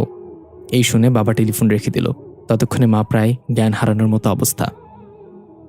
আমি দূরে দাঁড়িয়ে এসব দেখছিলাম। মায়ের এমন অবস্থা দেখে ইচ্ছে করছিল মাকে আমি নিজেই হাসপাতালে নিয়ে যাই, কিন্তু আমি কিছুই করতে পারছিলাম না। কিছুক্ষণের মাঝেই বাবা একজন নার্সকে নিয়ে বাসায় আসলো হন্তদন্ত হয়ে। নার্স বাবা এবং ছোট্ট আমিকে বাইরে অপেক্ষা করতে বলে ঘরের দরজা বন্ধ করে দিল। বাবা টেনশন এদিক ওদিক পায়চারি করছিল। ছোট্ট আমি তখনও বুঝতে পারছিলাম না মায়ের কি হয়েছে। তাই বাবাকে একটু পরপরই জিজ্ঞাসা করছিলাম, বাবা, মায়ের কি হইতে? ঘরের ভেতরে মা কি করতে? বাবা কিছু না বলে শুধু আমার মাথায় হাত বুলিয়ে দিচ্ছিল। কিছুক্ষণ পর ভেতর থেকে শিশুর কান্নার শব্দ ভেসে আসলো। নার্স দরজা খুলে একটা ফুটফুটে মেয়ে বাবুকে নিয়ে বের হয়ে বলল, ভাইজান, মেয়ে হয়েছে আপনার। বাবা আনন্দে কেঁদে দিয়ে মেয়েকে কোলে নিয়ে চুমু খেয়ে বলল, বাবুর মা কেমন আছে? নার্স মন খারাপ করে বলল, আমাকে মাফ করে দিন ভাইজান। বাবা ভয় পেয়ে বলল, কি হয়েছে, কি বলছেন আপনি? নার্স বাবার দিকে অসহায়ের মতো তাকিয়ে বলল, ভাবিকে বাঁচাতে পারিনি। অতিরিক্ত ডেলিভারি পেইন সহ্য করতে না পেরে ভাবি নিঃশ্বাস নিতে পারিনি। বাচ্চাকে তো বাঁচিয়ে নিয়েছে আমি, তবে ভাবিকে বাঁচাতে পারিনি। এটা শুনে বাবা পাগলের মতো কান্না করতে করতে ঘরে প্রবেশ করলো। আমি দূরে দাঁড়িয়ে এটা শুনে অবাক হয়ে গেলাম। সোহানার জন্মের সময় মা মারা গিয়ে থাকলে তাহলে পরবর্তীতে আমাদের সাথে কে ছিল, সে কে? আমিও সেই ঘরে যেতে চাইলে আমার প্রচণ্ড মাথা ব্যথা শুরু হলে আমি চিৎকার করে মাটিতে বসে পড়লাম। আমার ঘোর ভাঙল। সোহানা দৌড়ে এসে আমাকে ধরে বলল, কি হয়েছে ভাইয়া? আমি অবাক চোখে সোহানার দিকে তাকিয়ে আছি। আমার মা সোহানাকে জন্ম দিয়েই মারা গেছে। তাহলে আমরা যাকে মা বলে জানতাম সে কে ছিল? এটা কিভাবে হতে পারে? আমাকে কিছু বলতে না দেখে সোহানা বলল, কি রে ভাইয়া, কথা বলছিস না কেন, কি হয়েছে? আমি সোহানাকে এই ব্যাপারে কিছুই বললাম না। আমি বললাম, কিছু না। এই বলে আমি তাড়াতাড়ি কফিনের ঢাকনাটা পুরো সরিয়ে ফেললাম এবং যা দেখলাম তাতে হাঁ করে তাকিয়ে রইলাম। আমাকে এভাবে হাঁ করে তাকিয়ে থাকতে দেখে সোহানা বলল, কি আছে ভাইয়া ওর ভেতরে?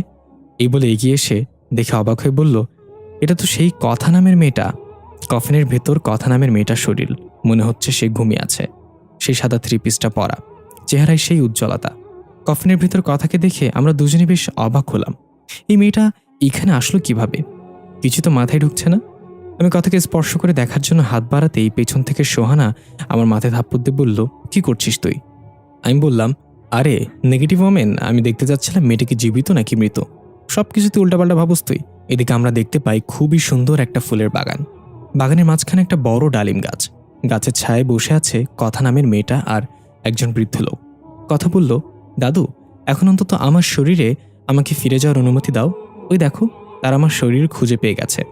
বৃদ্ধ লোকটা বলল, একটু দাঁড়াও দাদু ভাই, ওদের মাঝে একজন যদি তোমার শরীরে স্পর্শ করে তাহলেই তুমি নিজের শরীরে ফিরে যাবে। ততক্ষণ পর্যন্ত দেখি ওরা কি করে। এই ভাই বোনকে তো আমার বেশ পছন্দ হয়েছে। কথা বলল, আমারও ওদেরকে বেশ ভালো লাগে দাদু। বৃদ্ধ লোকটা মুচকে এসে বলল, ওদেরকে ভালো লাগে নাকি ওকে ভালো লাগে? ব্যাপারটা কি দাদু ভাই? কথা একটু লজ্জা পেয়ে বলল, দাদু তুমিও না, যা খুশি তাই বলো। বৃদ্ধ লোকটা হু হু করে হেসে দিয়ে বলল, লজ্জা পাওয়ার কি আছে? আর যাই হোক, আইদের সাথে তো তোমার জোড়া লেখা আছে। তোমাকে পূর্ণ মানুষ হতে হলে এমন একজনের সাথে মিলিত হতে হবে যার হার্ট বুকের বাঁ পাশে না হয়ে ডান পাশে হবে। শতকরা 2 জন মানুষের হার্ট ডান পাশে হয়ে থাকে, আর সেই 2 জনের মাঝে আইদও পড়ে। আইদের হার্ট ডান পাশে। ও তোমার জন্য একদম উপযুক্ত। কথা বলল, তা আমি জানি, আর এজন্যই ওদেরকে চাঁদের পরীতে নিয়ে এসেছে। চাঁদের পরীর অভিশাপ কাটিয়ে আবার আমি সম্পূর্ণ মানুষ রূপে ফিরে যেতে পারি। বৃদ্ধ লোকটা কথার মাথায় হাত দিয়ে বলল, সব ঠিক হয়ে যাবে দাদু ভাই, শুধু সময়ের অপেক্ষা। সোহানা বলল, ভাইয়া, আমার মনে হয় এটা কথাদের বাড়ি, আর কথাই হচ্ছে চাঁদের পরী। ছোটবেলায় মা আমাকে চাঁদের পরীর গল্প শুনিয়েছিল। যদিও আমার পুরো গল্পটা মনে নেই, যা মনে আছে তা হলো একজন জিন রাজকুমার পৃথিবীতে ঘুরতে এসে একজন মানব মেয়ের প্রেমে পড়ে যায়। তাই সেই জিন রাজকুমার মানুষের রূপ ধারণ করে মানব মেয়ের কাছে দেখা দেয়। মানব মেয়ের নামটা আমার মনে পড়ছে না। আস্তে আস্তে তারা অনেক ভালো বন্ধু হয়ে যায়। বন্ধুত্ব থেকে তাদের সম্পর্ক প্রেম পর্যন্ত গড়ায়। ওইদিকে জিন রাজা এ ব্যাপারে কিছুই জানত না। রাজকুমার সবার অগোচরে মানব মেয়েকে বিয়ে করে। মানব মেয়ে তখনও জানত না তার ভালোবাসার মানুষটা একটা জিন রাজকুমার। একদিন জিন রাজা তার ছেলের এই কর্ম সম্পর্কে জেনে যায়। রাজা অনেক রাগান্বিত হয়ে রাজকুমারকে লোহার খাঁচায় বন্দি বানিয়ে ফেলে এবং 2টা রাক্ষসকে পাঠায় মানব মেয়েকে মেরে ফেলার জন্য। তখন মানব মেয়েটা ছিল সন্তান সম্ভাবনা। মানব মেয়ের পেটে সন্তান আসার পর সে বুঝতে পারে এটা কোনো সাধারণ বাচ্চা না, কারণ বাচ্চাটার পেটের ভেতর থাকাকালীন তার সাথে কথা বলতো, তাকে মা বলে ডাকতো, তাকে সকল বিপদ আপদের সংকেত আগেই দিয়ে দিত। রাজা যে 2টা রাক্ষসকে পাঠিয়েছে মানব মেয়েকে মারার জন্য সে খবর আগেই তার পেটের বাচ্চা বলে দিয়েছে। এই পর্যন্ত বলে সোহানা আর কিছু মনে করতে পারল না। আমি জিজ্ঞেস করলাম, তারপর কি হলো? সোহানা বলল, তারপর আর মনে নেই ভাইয়া, অনেকদিন আগে শুনেছি মায়ের মুখে, আর তখন আমি অনেক ছোট ছিলাম তাই ভুলে গিয়েছি। আমি কিছু একটা ভাবতে লাগলাম, আমি তো আমার ভীষণে দেখতে পেয়েছি মা সোহানার জন্মের সময় মারা গেছে। তাহলে বাবার মৃত্যুর আগ পর্যন্ত যে মানুষটাকে আমরা মা বলে জেনে এসেছি সে কে ছিল? সোহানা বলল, কি হয়েছে, কি ভাবছিস তুই? আমার কাছ থেকে কি কিছু লুকানোর চেষ্টা করতেছস? আমি একটু আমতামতা করে বললাম, কই কিছু না তো। আরে তুই এই গল্পের বাকিটুকু মনে করার চেষ্টা কর। সামান্য একটা গল্প মনে রাখতে পারস না? তোর মাথায় তো গবরও নাই ভেন্ডি। সোনা রেগে বলল, ফালতু কথা বলবি না।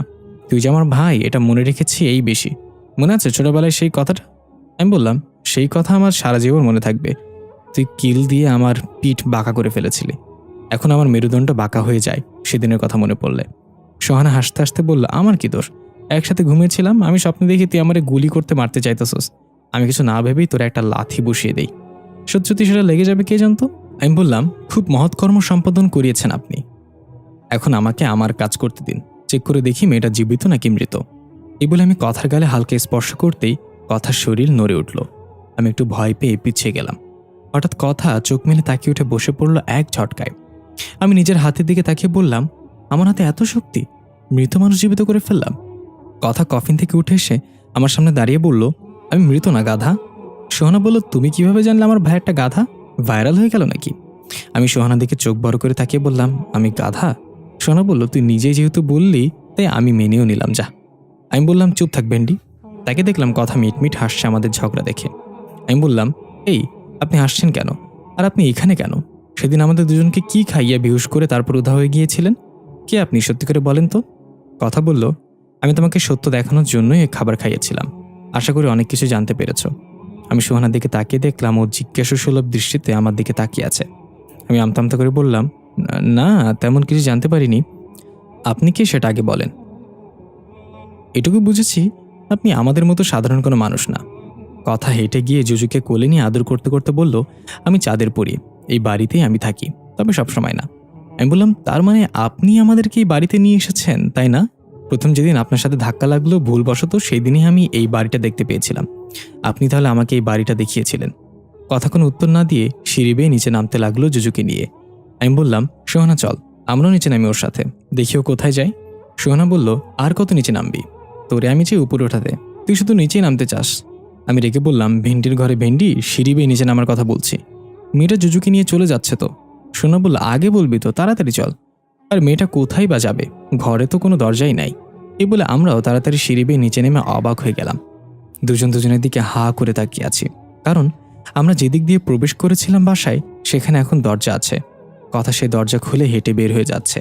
আমরা খুশি হয়ে তাড়াতাড়ি দূরে ঘর থেকে বের হয়ে গেলাম। অবশেষে আমরা চাঁদের পরি থেকে বের হলাম।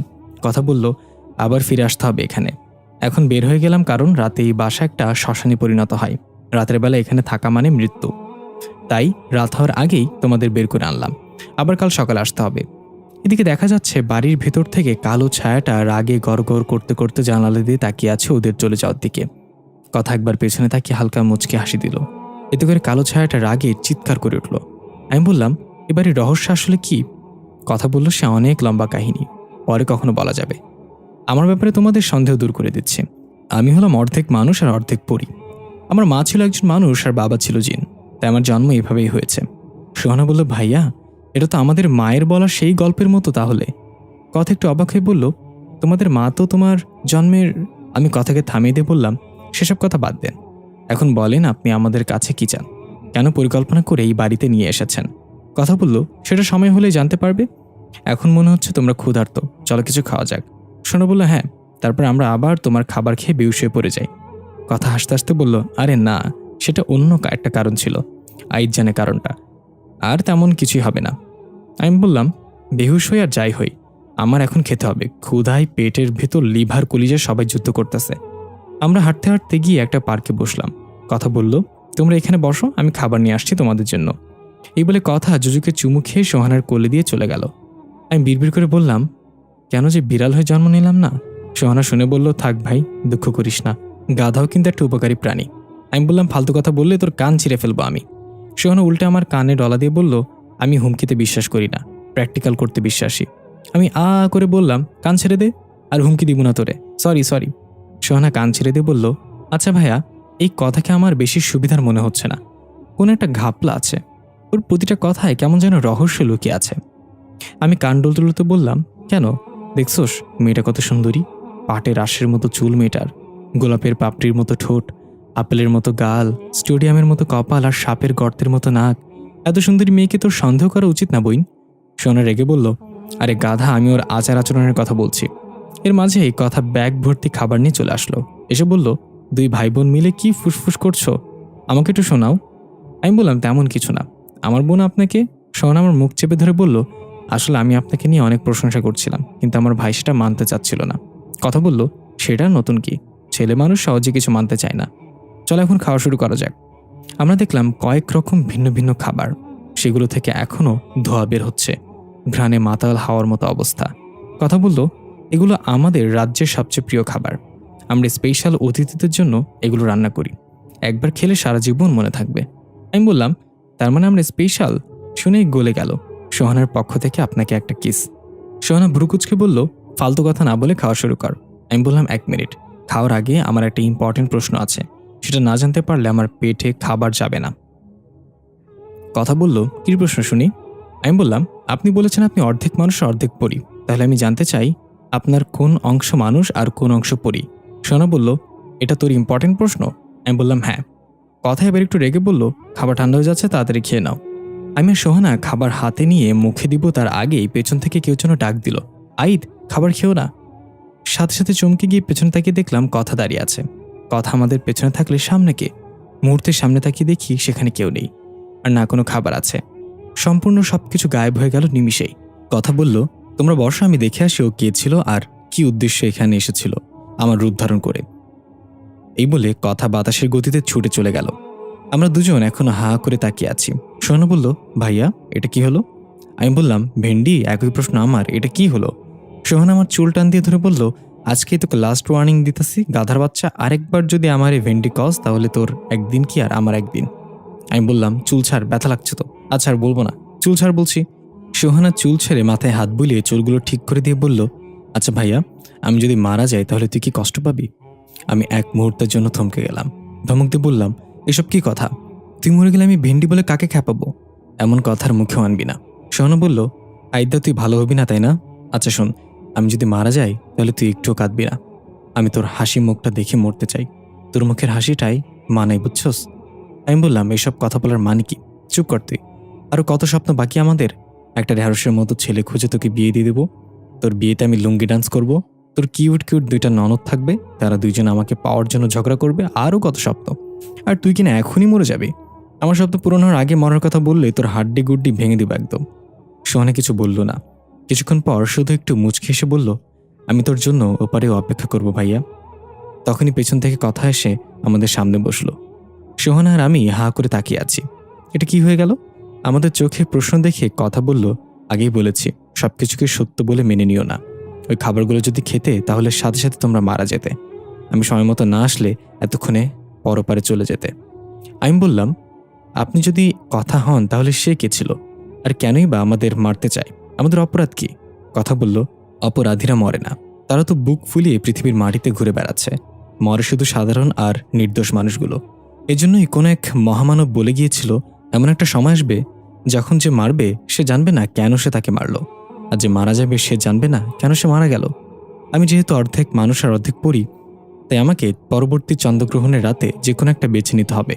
হয় আমি পুরোপুরি মানুষ হব, না হয় আমি পুরোপুরি পরী হব। আমি এখন দ্বিধায় ভুগছি কোনটা গ্রহণ করব। সোহানা বলল, তুমি পরী হয়ে যাও তাহলে, তোমার মতো সুন্দরীদের পরী হলেই মানাবে। আমি সোহানার দিকে তাকিয়ে দাঁত কামড়ে বললাম, ভেন্ডি, বড় ভাইয়ের কপালে কেন লাথি মারতেছস? কথা মানুষ হলে ভালো হবে। কথা হাসতে হাসতে ব্যাগ থেকে খাবার বের করলো। এবার খাবার হাতে নেওয়ার আগে আশেপাশে পেছনে সামনে ভালো করে তাকিয়ে নিলাম। অন্য কোনো কথা এবার এসে বলবে না কি খেও না? কথা বলল, আর ভয় নেই, এবার খেতে পারো। আসলে এমন কেউ আছে যে চায় না আমি এই অর্ধ জীবন থেকে মুক্তি পাই। সে সবসময় আমাদের বাধা দেওয়ার চেষ্টা করবে। আমি খাবার খেতে খেতে বললাম, সে কে? আর আপনার সাথে আমাদের ভাই বোনের কি সম্পর্ক? আপনার মানুষ বা পরী হওয়ার জন্য আমরা দায়ী নাকি? আমাদেরকে কেন মারতে চায়? সোহানা বলল, ভাইয়া, এটা কেমন কথা? তুই না কথাকে পছন্দ করস, ওর জন্য না হয় 2-1বার নিজের জীবন দিলি, তাতে আর এমন কি? কথা মিটমিট হাসছে এটা শুনে। আমি বললাম, আরে ভেন্ডি, জীবন 2-1বার কেমনে দেয়? আর কে বলেছে আমি ওনাকে পছন্দ করি? আমি তো শুধু। সোহানা বলল, আমি তো শুধু কি ভাইয়া? আমি বললাম, চুপ থাক, আর আপনি বলেন কি রহস্য লুকিয়ে রেখেছেন, কি হচ্ছে আমাদের সাথে? এর মাঝে জুজু দৌড়ে চলে গেল রাস্তার দিকে। সোহানা খাবার মুখে নিয়ে উঠে জুজুর পেছনে গেল। জুজু দাঁড়া, কোথায় যাচ্ছিস? জুজু দাঁড়া বলছি। সোহানা চলে গেলে এবার কথা বলল, আইদ, তোমাকে একটা কথা বলি। তুমি তো তোমার ভীষণ দেখতে পেয়েছ। সোহানার জন্মের সময় তোমার মা মারা গিয়েছে। এখন নিশ্চয়ই তোমার মনে অনেক প্রশ্ন তোমার মাকে নিয়ে। আমি বললাম, হ্যাঁ। মা যদি সেদিন মারা যায় তাহলে সোহানার 5 বছর বয়স অবধি কে ছিল আমাদের সাথে, আর বাবার মৃত্যুর পর সে কোথায় হারিয়ে গেল? কথা বলল, তোমার মায়ের একজন যমজ বোন ছিল, তার নাম ছিল পার্সিয়া। তোমার মায়ের মৃত্যুর পর পার্সিয়া ছিল তোমাদের মা সেজে। তোমার বাবা শুধু এটা জানতো আর কেউ জানতো না।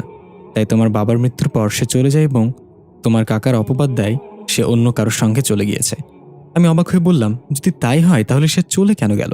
সে তো ইচ্ছে করলে আমাদের সাথে সারা জীবন থাকতে পারত।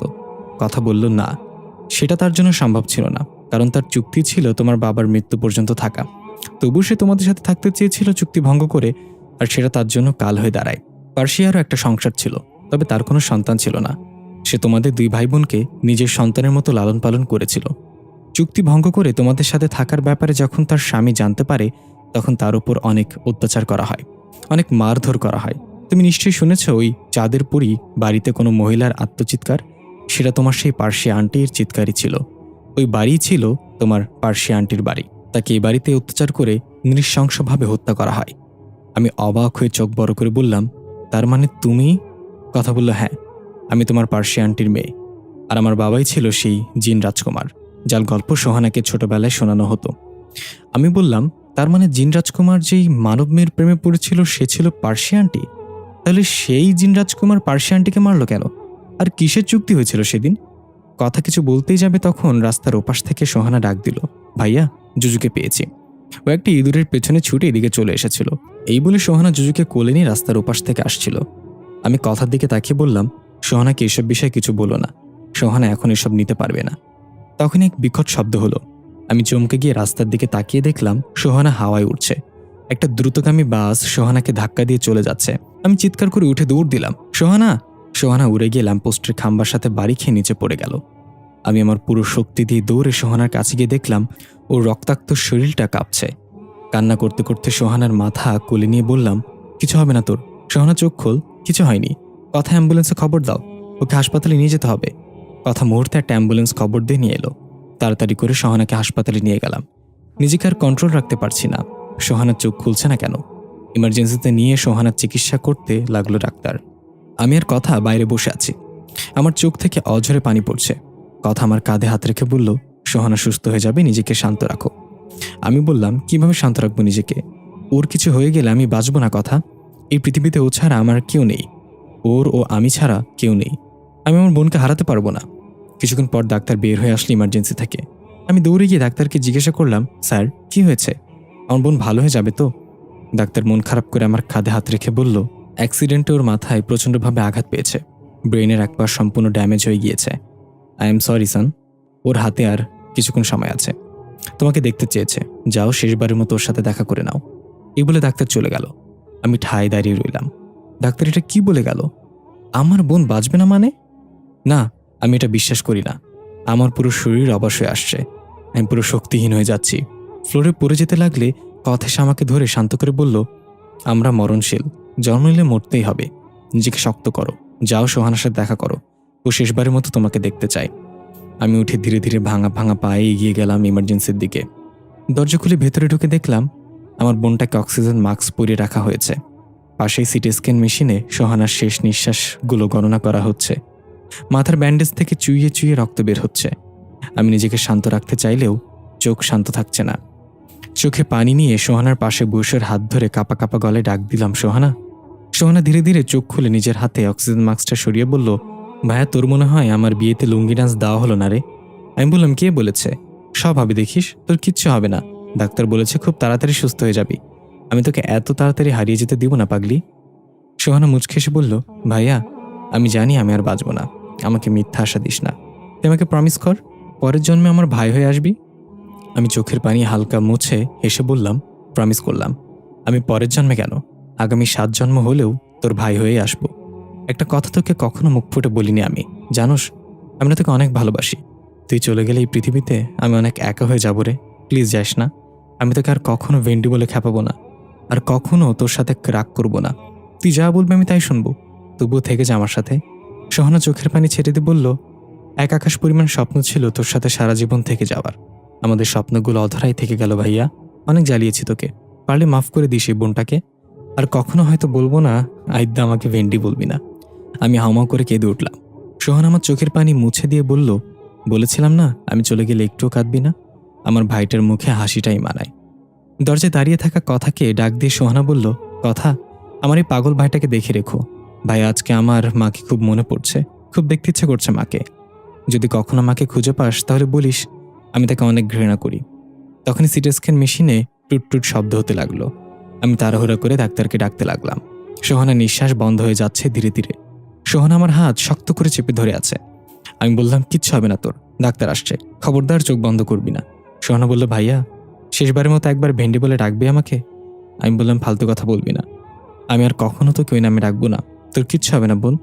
সোহানা ধীরে ধীরে নিস্তেজ হয়ে গেল। সিটি স্ক্যান মেশিনে সোহানার হার্টবিট টুট শব্দ করা বন্ধ করে দিল। আমি আস্তে করে ডাক দিলাম, ভেন্ডি, এই ভেন্ডি, কি হলো?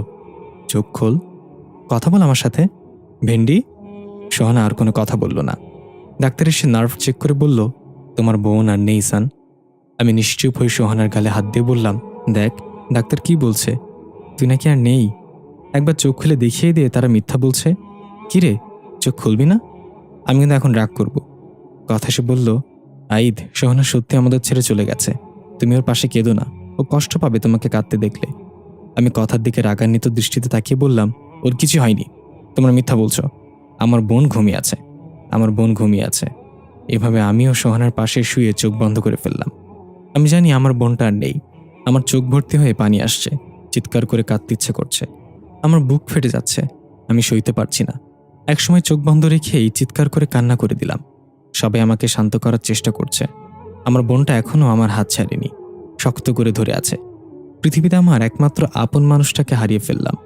আমি কিভাবে সহ্য করবো এটা? সোহানার দাফন কাফন শেষে এক এক করে সবাই চলে গেল। হাসপাতাল কর্তৃপক্ষ থেকে সোহানার শেষ কার্যের সব খরচ বহন করা হয়েছে। অনেক মানুষের অংশগ্রহণে সোহানার জানাজা শেষ হয়েছে। সবাই চলে যাওয়ার পর আমি একা সোহানার কবরের পাশে অশ্রুসিক্ত চোখে দাঁড়িয়ে আছি। আমার ভেন্ডি অন্ধকারে অনেক ভয় পায়। কবরের এই গভীর অন্ধকারে নিশ্চয় অনেক ভয় পাচ্ছে আমার বোনটা। চোখে ভাসতে লাগলো সোহানার দুষ্টামিগুলা, ওর চঞ্চলতা, রাগী চেহারা, বাচ্চাদের মতো কান্না করা, আইসক্রিম খাওয়ার বায়না, আমার চুল ধরে টানা, আইদ্যা আমারে ভেন্ডি বলবি না, আমি তোর বোন হইছি, তোর 7 জন্মের ভাগ্য, গাধার বাচ্চা। সবকিছু আমার চোখ থেকে পানি হয়ে ঝরে পড়ছে। পেছন থেকে কেউ কাঁধে হাত রাখলো। আনমনে তাকিয়ে দেখলাম কথা জুজুকে কোলে নিয়ে দাঁড়িয়ে আছে। জুজুকে দেখে আমার মাথায় রক্ত উঠে গেল। কথার কাছ থেকে জুজুকে নিয়ে ছুঁড়ে ফেলে দিয়ে বললাম, তোর জন্য সোহানা মারা গেছে, আর কোনোদিন আমার সামনে আসবি না, তাহলে তোকে আমি মেরে ফেলবো। কথা আমাকে শান্ত করে বলল, কি বলছো এসব? জুজু একটা অবুঝ প্রাণী, ওর কোনো দোষ নেই। আমি বললাম, তুমি চুপ করো, আমার কষ্ট আমি ছাড়া আর কেউ বুঝবে না, ওর জন্য আমার বোন মারা গেছে, ও কেন মরল না, ওকে আমি মেরে ফেলবো। কথা আমাকে ধরে বলল, চলো এখান থেকে, জুজুকে ওর মতোই ছেড়ে দাও, ওকে মেরে তুমি অপরাধী হইও না। জুজু আইদকে এতটা রাগান্বিত কখনো দেখিনি। জুজু হয়তো বুঝতে পারছে না আইদর সাথে এমন কেন করছে, ওর অপরাধ কি। জুজু ভয়ে একটা ঝোপের মাঝে লুকিয়ে রইল। আমি আর কথা সোহানাকে বিদায় জানিয়ে সেখান থেকে চলে আসলাম। জুজু আমাদের পেছন পেছন আসছে ভয়ে ভয়ে। এটা দেখে আমি একটা পাথর নিয়ে জুজুর দিকে ছুঁড়ে মারলাম। পাথরটা জুজুর মাথায় গিয়ে লাগলো। জুজু তার ভাষায় কান্না করতে করতে দৌড়ে চলে গেল। কথা বলল, এটা তুমি ঠিক করলে না, জুজুর কোনো দোষ নেই। আমি কিছু না বলে হাঁটতে লাগলাম। কথা মন খারাপ করে আমার সাথে হাঁটছে। জুজুকে ভরাক্রান্ত মনে সোহানার কবরের ওপর বসে অঝরে বসে কাঁদছে। পাথর লাগার ফলে জুজুর মাথা ফেটে রক্ত বের হচ্ছে। এই অবুঝ প্রাণীটা হয়তো বুঝতে পারছে না আইদ কেন এমন করলো, কিন্তু সোহানাকে যে এখানে শুইয়ে রাখা হয়েছে সেটা জুজু দেখেছে। তাই সোহানার কবরের ওপর কাঁদতে কাঁদতে চোখ ভিজে ফেলল জুজু। আমি আর কথা চাঁদের পরই বাড়ির সামনে দাঁড়িয়ে আছি। কথা বলল, তুমি যদি চাও এখান থেকে ফিরে যেতে পারো, আমি তোমাকে আর কখনো দেখা দিব না, আর আমার জন্য কেউ তোমাকে বিরক্তও করবে না। আমি একটু হেসে বললাম, তার মানে তুমিও সোহানের মতো আমাকে ছেড়ে চলে যাচ্ছ? কথা বলল, না না, আমি এটা বলতে চাইনি, তোমার মনের অবস্থা ভালো না, তাই তোমাকে সব ঝামেলায় জড়াতে চাইনি। আমি বললাম, কি করতে হবে বলো, আমি চাই না সোহানার মতো তুমিও হারিয়ে যাও। আমার বোনকে আমি বাঁচাতে পারিনি, কিন্তু তোমাকে তো বাঁচাতে পারি চন্দ্রগ্রহণের আগে। কথা বলল, তাহলে চলো আমার সাথে। এই বলে চাঁদের পরীতে প্রবেশ করলাম আমরা। কথা বলল, রাজা 2 জন রাক্ষসকে পাঠিয়েছিল পার্সিয়া মানে আমার মাকে মারার জন্য। তারা এখনও এই বাড়িতে বন্দী হয়ে আছে। এই প্রস্তুত থেকো সবসময়। রাক্ষসগুলো একজন পুরুষ আর একজন মহিলা। পুরুষ রাক্ষসটা সবসময় একটা কালো ছায়ার মতো হয়ে থাকে, আর মহিলা রাক্ষসটা সাদা কাপড় পরে থাকে। আমি বললাম, ওরা এই বাড়িতে বন্দী হলো কিভাবে? ওরা তো এসেছিল পার্সিয়া আন্টিকে মারার জন্য। কথা বলল, রাজা যখন ওদেরকে পাঠিয়েছিল তখন আমি মায়ের গর্ভে ছিলাম, কিন্তু আমি অন্য সব বাচ্চার চেয়ে আলাদা, কারণ আমার বাবা জিন আর মা মানুষ ছিল। আমি গর্ভে থাকতেই মাকে বিভিন্ন বিপদের অশ্নি সংকেত দিতাম, আর মাকে বলে দিতাম কি কি করতে হবে। রাক্ষসরা যখন আসছিল আমি মাকে বলেছিলাম একটা রুমের ভেতর লবণ ছিটিয়ে রাখতে এবং বেতের কাঁটা দরজায় বিছিয়ে রাখতে। মা আমার কথা মতো সেগুলো করলে রাক্ষসরা সবার প্রথমে বেতের কাঠার সাথে আঘাত পায় এবং লবণের স্পর্শে তারা ভুলে যায় এখানে কি করার জন্য এসেছিল। আর সেই থেকে তারা এখানে আছে। আমি বললাম, তাহলে তোমার মা কিভাবে মারা গেল? আর আমাদের লালন পালন করার জন্য তোমার মা কিসের চুক্তি করেছিল? কথা বলল, চলো সব জানতে পারবে। এই বলে আমরা চাঁদের পরীর দোতলায় উঠছিলাম সিঁড়ি বেয়ে। তখন নিচের তলায় ফ্রিজের ভেতর থেকে একটা শব্দ আসলো। আমি বললাম, এটা কি ছিল? কথা বলল, জানি না, চলো গিয়ে দেখে আসি ফ্রিজ নিয়ে কে দুষ্টামি করতেছে। আমি ধীরে ধীরে ফ্রিজের কাছে এগিয়ে গেলাম। একটু দূর থেকে উঁকি মেরে দেখলাম সেই দুটো লোক ফ্রিজ থেকে কাঁচা মাংস বের করে খাচ্ছে। কথা ডাক দিয়ে বলল, আপনাদেরকে না বলেছি আমি বাসায় থাকলে নিজেদের কখনো দৃশ্যমান করবেন না, তবু কেন এখানে বসে আছেন? তাদের মাঝে একজন বিদঘুট একটা হাসি দিয়ে আমার দিকে তেড়ে আসতে লাগলো। এটা দেখে কথা প্রচণ্ড রেগে তাকে ধরে কাপড়ের মতো এপাশ ওপাশ আছড়িয়ে ছুঁড়ে ফেলে দিল ফ্রিজের কাছে। এটা দেখে দ্বিতীয় লোকটা বলল, মাফ করে দেন মনিব, আমরা আর আপনার সামনে দৃশ্যমান হব না। এই বলে তারা দুজনই হাওয়ায় মিলিয়ে গেল। কথা বলল, এই দুজন অনেকদিন আগে এখানে চুরি করতে এসেছিল। আমি মেরে তাদেরকে এখানেই বন্দি করে রেখে দিয়েছি। মাঝে মাঝে এমন বিরক্ত করে, তাই ধোলাই করা জরুরি। তখনই পেছনের দেয়ালটা টাঙিয়ে রাখা বড় ঘড়িটায় টুং করে একটা ঘন্টা বাজলো। কথা বলল, আমাকে এখন যেতে হবে আইদ, দাদুর সাথে কথা বলতে হবে। আমি একটু অবাক হয়ে বললাম, এই দাদু আবার কে? কথা বলল, একজন বুজুর্গ জিন। মা মারা যাওয়ার পর আমি তার কাছে বড় হয়েছি, উনি আমার অভিভাবক। আমি বললাম, ও আচ্ছা, তাহলে আমি কি করব? আর তুমি কখন ফিরে আসবে? কথা বলল, খুব তাড়াতাড়ি ফিরে আসবো। আর এই সময়টাই তুমি গিয়ে দেখে আসো সোহানার জন্মের পর আর কি কি হয়েছিল। এই বলে তাড়াতাড়ি করে সিঁড়ি বেয়ে দোতলায় উঠতে লাগলো কথা। আমি ওর পিছু করে দোতলায় উঠে গেলাম। কথা গিয়ে সেই মিশরীয় কফিনে শুয়ে পড়ল আর বলল, খুব তাড়াতাড়ি দেখা হচ্ছে। এই বলে চোখ বন্ধ করে ফেলল। আমি দেখলাম কথার শরীর থেকে অদ্ভুত এক ধরনের রুশনি বের হচ্ছে। তারপর নিজে নিজেই কফিনের ঢাকনাটা বন্ধ হয়ে গেল। এদিকে আমরা দেখতে পাই চাঁদের পরীর বাইরে এসে জুজু রক্তাক্ত মাথায় বসে আছে। জুজু জানে আইদ এখানে আছে, কিন্তু ভেতরে যাওয়ার সাহস পাচ্ছে না। প্রচণ্ড ক্ষুধায় জুজুর পেট লেগে গিয়েছে একদম। জুজু ভালো করে দাঁড়াতেও পারছে না। জুজুর শরীর অনেক খারাপ।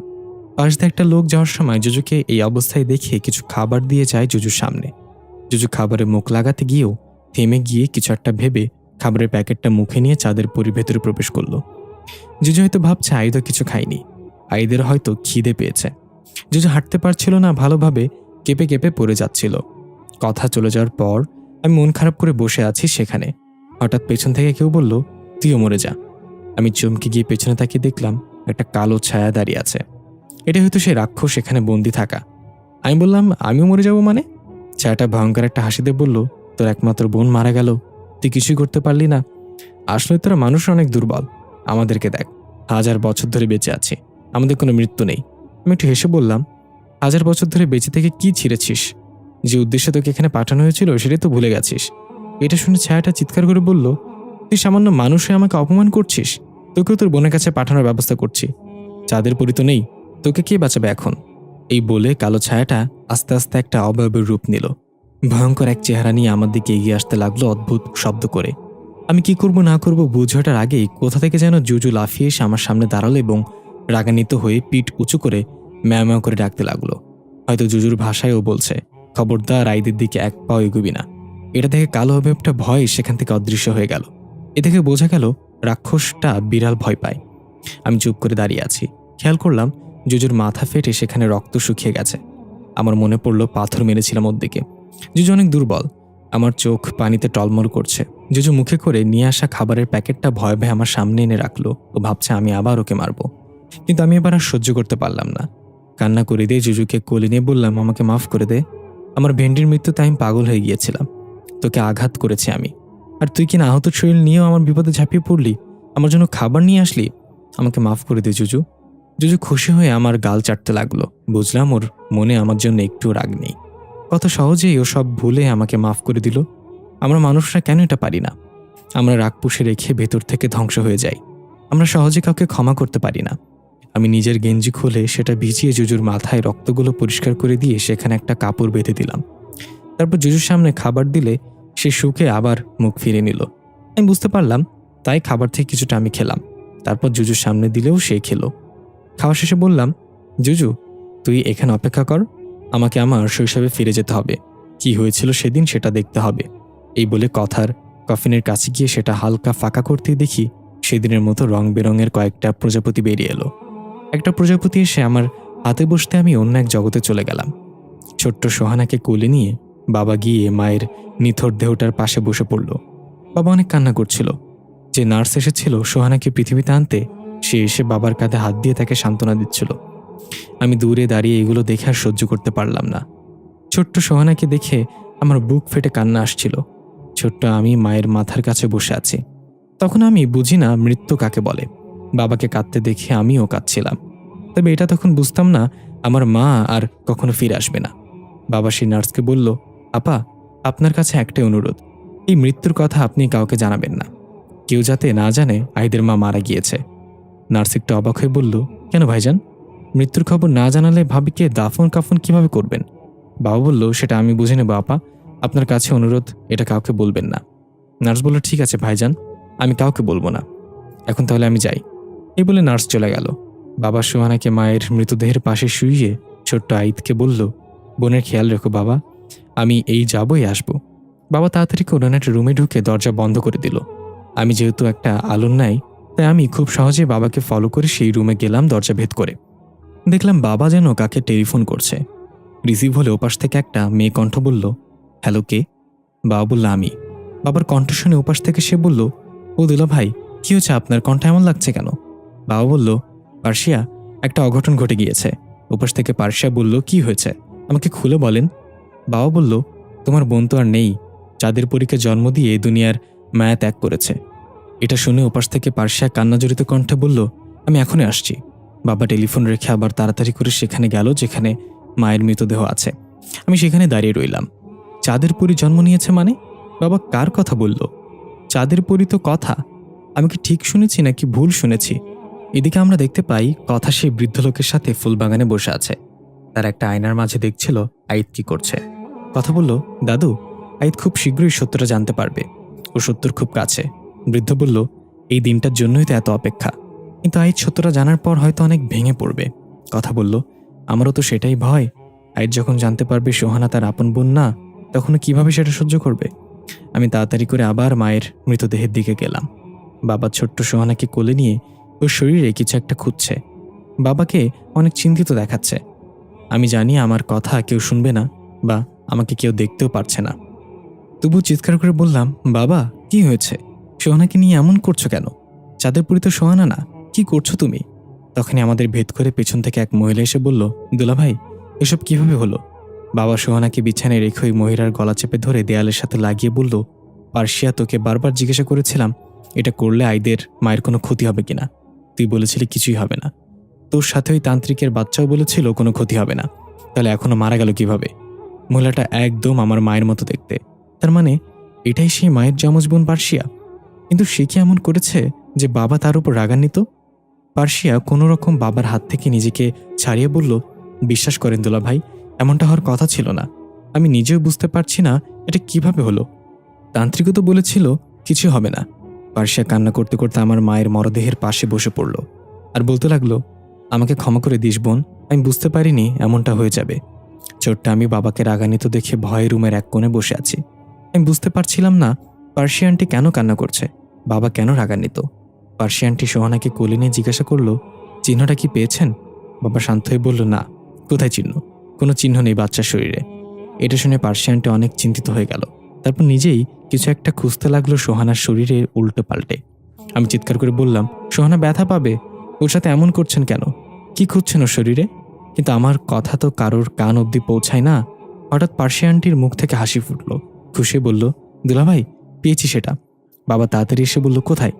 পার্সিয়া আন্টি সোহানাকে উল্টে ওর পায়ের তলায় একটা চিহ্ন দেখালো বাবাকে। আমিও দেখলাম চিহ্নটা দেখতে চাঁদের মতো।